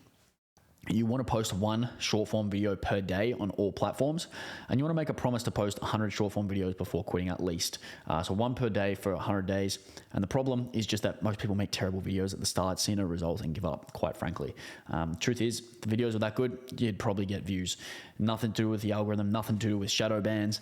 It is always all about quality. So making short form videos is one of the highest leverage skills a person can acquire, because it's the number one way to get attention in 2024 and beyond. More people are watching short form videos than anything else, and they are a great way to get subscribers as well as getting people to watch your long form videos too. All you need to do is keep the short form videos simple, shoot the first 100 with your phone camera, use the captions app for editing, and just keep going. And then we've attached some examples here as well. These are some examples you've got here that basically anyone could do. Here are the key things to think about. How can you deliver the content in a unique way? Is this actually interesting content that people want to watch? How can I set up the video to keep people hooked? Is this efficient in terms of making the video and editing, etc.? How can I improve the video so it's better than the last? And how can I make it 1% better, become 1% better on every single video, and become a great content creator in no time? Sorry. Holy moly, it's an absolute banger of a video. This is getting long. Then you have Reddit. So there are two methods you can use on Reddit to grow your newsletter. You can comment and you can post. Note, when doing either, you cannot use Reddit as a shill. All posts and comments must add value. With that, here's how you can do it. So strategy number one is commenting. The steps to successful commenting are offering a valuable advice or just plugging your newsletter, not the other way around. So it's not even or, it's and then plug your newsletter. So not the other way around. So valuable advice, then newsletter. And then additionally, a good rule of thumb is that comments need to be over 100 words and will only plug your newsletter once. This keeps you honest. So here, Eric comments about a post and then plugs his newsletter after. It's a great way to piggyback off of his existing attention. His comment basically became the top upvoted comment and drove 100 newsletter signups. That's really something to note, is that the comment is quite long. So if you want to read that, you can read that. Basically, what you want to take note of is essentially what they've done is they've given a lot of value. It's almost like a sales letter here. And at the end, it's like, hey, here's something that you could, look into. You can input the article to GPT-4 and ask what happened. Explain it to me like I'm in the 10th grade. And then you'll just swap some words so you sound more human. And then afterwards you can ask what happened, what are the implications, what takeaway should we get from this? And then now you have a post that covers every single angle of the topic. Then this will drive link clicks and comments, which will help the algorithm push your post to more people. And note that Eric states that when accounting for the level of effort required, he'd rather use commenting strategies to grow. That being said, it's still a viable option if done correctly. Eric basically does it like this. So when posting for growth, optimizing for visibility is crucial. So Eric can get a top post in his niche's subreddit 1 out of every 3 times. And over the next 24 hours, he can typically get 100 plus signups. And each post needs to have a captivating title, answers to the W5H story, a way to subtly plug your newsletter. And you can see the example below. So basically, long form posts might look daunting, but ChatGPT can probably write 90% of them.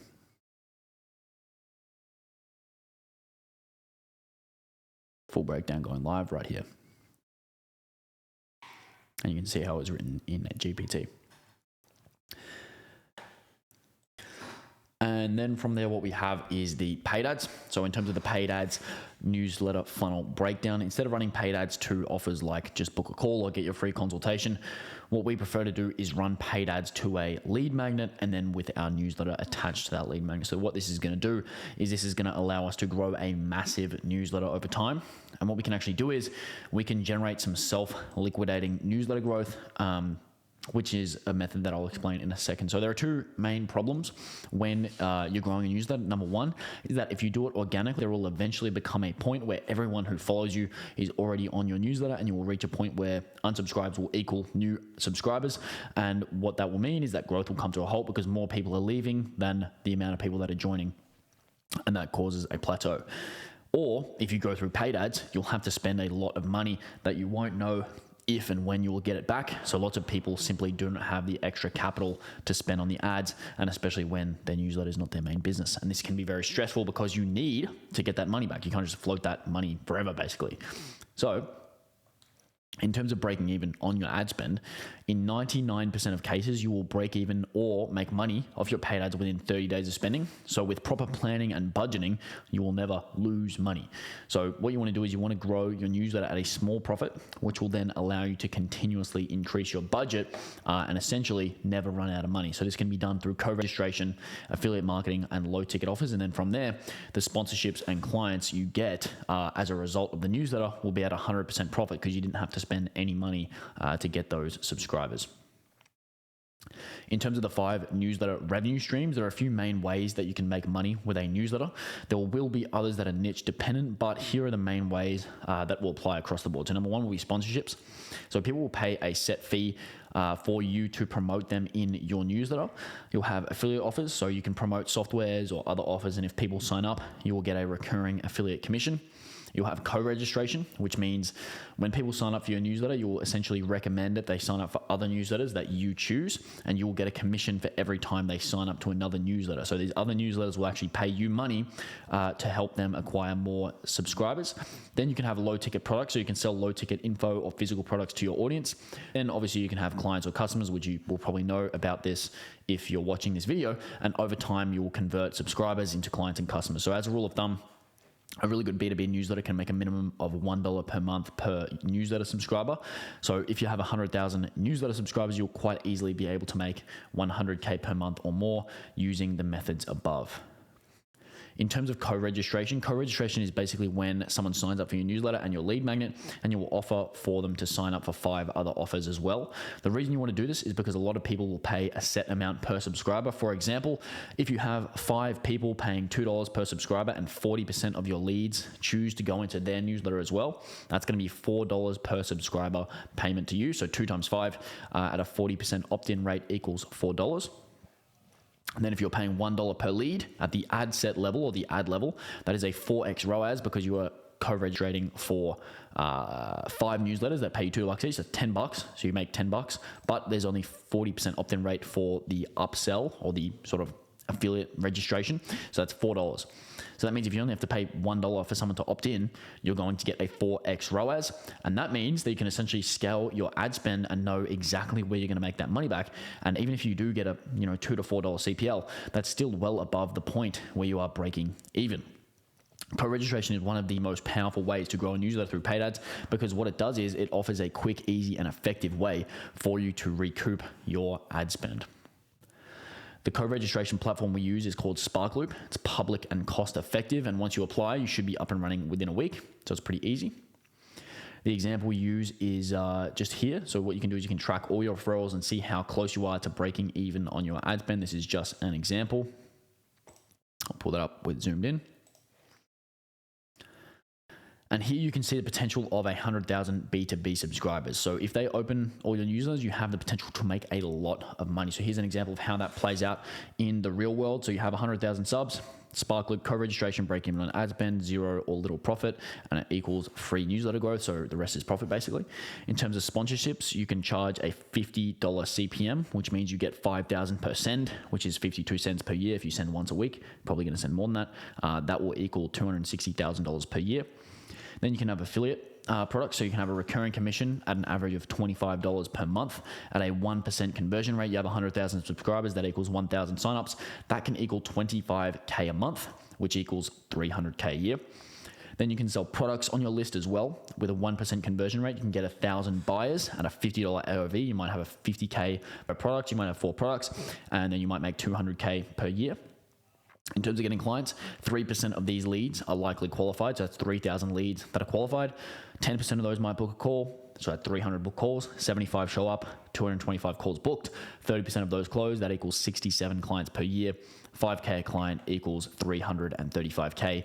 And then if you put that all into one bucket, that is $1.1 million per year with the free growth through the co-registration included. So it can be pretty lucrative. The next thing we want to cover is outreach. So you want to have a cold email funnel. So here's an example of what we have used in the past. So the numbers will go up or down in terms of the KPIs based on your offer, your copywriting, your quality of your list. But this is just generally how it can play out.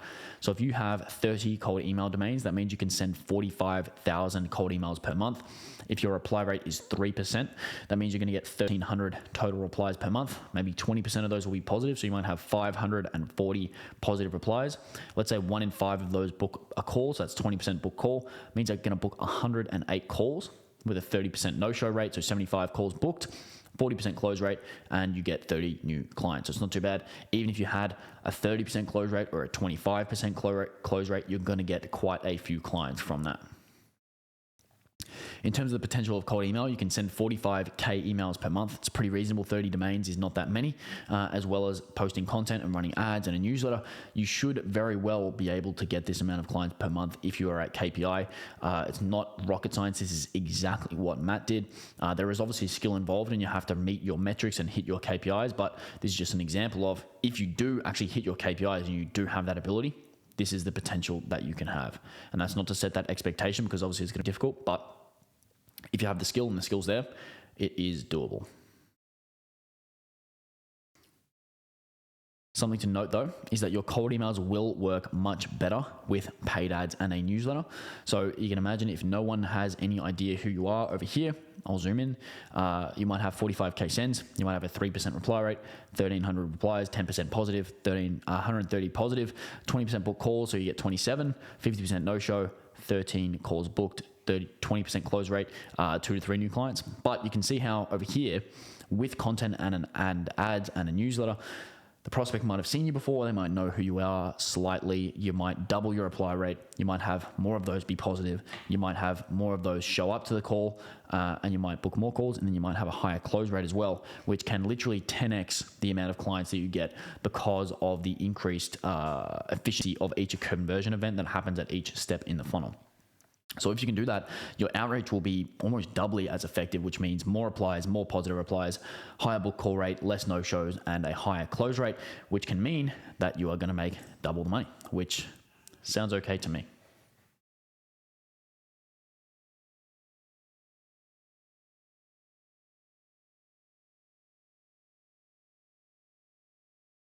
When it comes to partnerships, there are 4 types of partnerships. So the ones we want to look at are essentially white labels, referrals, media, and joint venture or JV. Because basically, in terms of their purposes and what they are, we're going to go over that. But basically, what you want to think of is whenever you form a partnership, the purpose is basically just that you both make money or you both get some kind of mutual benefit, because if you both don't benefit, it's not going to last very long or even get off the ground, and you're certainly not going to be able to get strangers to be interested in doing it. In terms of explaining what they are, white label is basically meaning that you provide your work and whoever you're partnering with doesn't provide the work and they don't tell the client that you're providing the work. All they do is they pay you a set fee and then you basically let them pretend that they're delivering it. So for example, if I was going to white label a editing service, I would tell my client, hey, would you like editing? They would purchase the editing from me and then I would get someone else to fulfill that. In terms of a referral, it's pretty self-explanatory. You partner with someone, they give you clients, they don't provide your service, you give them a fee. In terms of media, it's basically like they give you attention, so it's like a media collaboration. They give you attention, they get content as well, and you might pay them for their audience or you might pay them some type of affiliate commission. Then you have a JV or a joint venture, which is where you work on something together and you combine to create something greater than the sum of the parts, basically, and then you work together for a profit. In terms of an affiliate funnel, promoting a SaaS that is relevant to your offer can be very, very lucrative. This is a type of partnership as well. It's basically going to help you monetize people who can't afford your service, and for the most part is 100% automated because you don't own the SaaS. It's not your software. You basically just deliver people, you give the traffic to the software, and your ads and organic content basically are already getting bought. So you're already paying for the traffic anyway, so you may as well promote the tool and take a cut because they obviously need the tool to fulfill whatever you're selling them on anyway. So in the lead magnets, you want to have a couple of links, probably several different SaaS tools that you will get a monthly commission for every new user you bring in. So you can actually get a lifetime referral commission, or sometimes 12 months, most of the time lifetime if you can swing it. And essentially they'll just give you 25%, 15% of whatever that customer is worth on a cash collected basis. So every month they renew, they'll just continue paying you. So you can imagine if you send, a lot of people, if you send maybe 100 people, and we'll go over this here, if you send 1% of your 100,000 leads that pay basically $25 a month, which is pretty reasonable, basically what's going to happen is you're going to get 1,000 conversions. You're going to get a $25 a month average payout if the software's $100, and then you're going to get $25K a month every month for as long as they stay, and that can equal $300K a year. So if you're getting all these leads, you may as well get that done because you can imagine it stacks up quite nicely. In terms of digital products, the product funnel is going to be really similar to the affiliate marketing funnel, but you are selling your own products instead of promoting a software. So you want to have multiple products ranging from $10 to $100 that are relevant and solve problems related to your target market. This is also a really good way of getting people in the door to then later convert them at a higher price service down the line. And you can also run ads that link directly to your products, whereas you wouldn't necessarily do that with affiliates unless you had a really unique funnel. In terms of what that looks like here, you have your paid ads, you have your Spark Loop, you have your organic, it's going to all the lead magnets, you have your products, you might have 5 products with $10 to $100 sales. In terms of the potential, when you have a bunch of different products, it's fairly simple to get a 2% conversion rate on leads. This accounts for one person buying at least one of your products, not necessarily all of them. It could be more, it could be less, but let's just say they buy at least one. And then basically what you want to do is just stack up profit that way. So especially, if this is done through paid ads while breaking even with Spark Loop alongside your organic, the nice thing is that you're going to stack profit really, really quickly because you have so much traffic. And that also acts as an introductory offer. And you can also convert people to clients. So you can imagine how much profit you can get if you have the Spark Loop co-registration, you have the softwares that you're affiliating for, you have your digital products, and then you have your actual services as well with your programs, courses, all that stuff. It's basically just building this ecosystem to sell stuff. So what you can see here, you have your leads, you have your products, you have your 5 products. Let's say 2% of them buy. That's 2,000 conversions for $100 each, and that's $200K per 100,000 leads. So it's pretty juicy stuff. So that is basically the entire funnel. If I just go all the way back up, this is what you're looking at. So just to recap, you have your paid ads, you have your organic, you have your outreach, you have your partnerships, you have each lead magnet that you're funneling traffic to from all of these different systems. And then from there, what you're doing is you're promoting your affiliate links and products within your lead magnets and funneling all that traffic to your conversion mechanisms, which include your webinar, training, your appointment setters, your newsletter. And then from there, you're also pushing them to a sales call. And then you have all of these different other ways to monetize as well. So what you can see here, it might seem really complex and you might think, is this necessary? Well, let me tell you, it is absolutely necessary because it will be very rare that you have a customer or a client go through the exact same customer journey until you're at a very significant amount of scale. So you're going to have someone go through, maybe they'll see a paid ad, then they'll go through one lead magnet, then they won't talk to you for 3 months or they won't hear from you for 3 months. Then you might send them a cold email, then they might watch another lead magnet or consume another lead magnet. Then they might be on your newsletter for a couple months. Then they might hear from your appointment setter. Then they might get on a call. Then they might go back and get reached out to 6 months later, and then they might go for a one-time service, and then they might go through to your recurring service. That's just one completely random. So if you imagine all of the different variations, if you watch my cursor here, you have your paid ad, and they're just going through all of these different essentially sequences or journeys or whatever it may be, and they can just basically follow any singular route.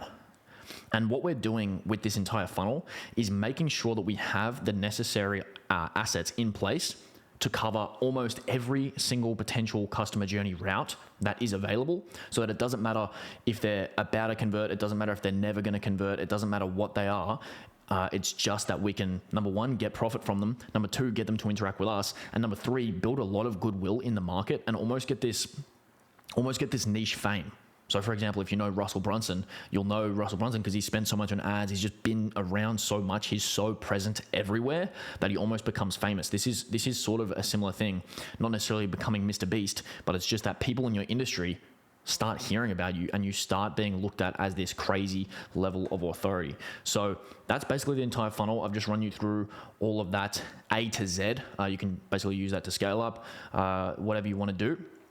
But what I want to talk to you about before you go is the 1000x Leads program, which is specifically for people who already provide a great service, that are at least $15,000 per month in profit consistently, that are very, very ambitious and don't mind hard work, that want to add at least 100K in profit in the next 12 months, 100K in profit per month in the next 12 months. Because we have a program, and within that program, the results you can expect to achieve are, number one, completely building out the 1000x leads funnel that you saw in that diagram that I just showed 5 seconds ago. And what that entails is a cold email system that automatically sends 1,500 cold emails per day. Knowing how to build targeted lists based on your ideal customers, you're going to have a consistent and scalable source of leads and meetings. You're going to build a B2B newsletter funnel that breaks you even on ad spend and create a lead magnet flywheel that turns subscribers into leads. And what you're going to have is a newsletter that grows by 5,000 to 10,000 subscribers per month. You're going to have 9 different paid ad funnels, an appointment setter system that turns leads into calls. You're going to have a flywheel to create recurring affiliate marketing revenue. You're going to have a prospecting system that's very organized and efficient. You're going to have automatic reminders to follow up with potential prospects. You're going to have a clear strategy to build a valuable and stable business. You're going to have organic content systems for every major platform. So that's LinkedIn, Instagram, Facebook, Twitter, Reddit, YouTube, Shorts, newsletters, and blogs. So you're going to have systems for all that stuff. You're going to have systems to create partnerships, so generating referrals, white label, guests on podcasts and things like that, and cross-promotion opportunities. You're going to have sales mechanisms, so you're going to know exactly how to make case study and webinar funnels to book calls automatically. You're going to have a free training funnel to demonstrate expertise to leads, and you're going to have a plan to do live workshops to convert leads into calls.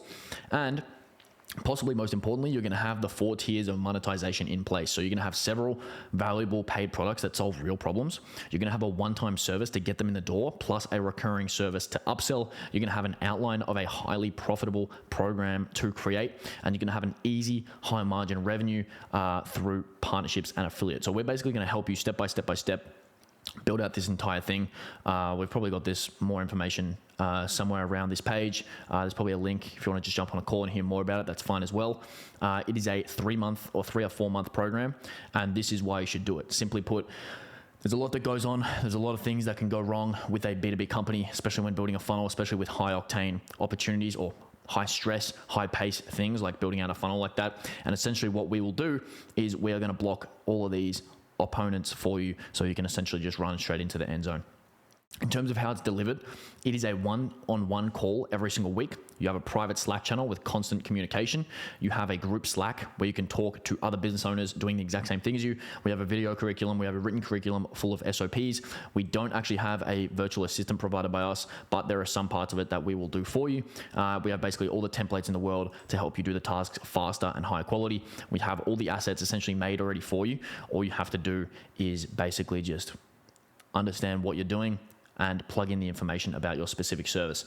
Basically, everything that we've covered in this document, we're going to help you do it much faster than without us. So what you can do is, if you want to hear more, if that sounds at all interesting to you, you can grab a time below at 1000xleads.com. You can also see our free live workshop if you want more information. And again, even if you really just want to take all this stuff and scale yourself up, you can go all the way back up here. If you want more information, let me just grab this and go like that. If you want more information, you can really just go through, check out the other 12 trainings, check out the free month. You can check out the free live workshop on how Matt scaled from 0 to 900K a month in 12 months. We've got an abundance of content out there for you to look at. And basically from there, do your research, and I'll see you around the channel either way.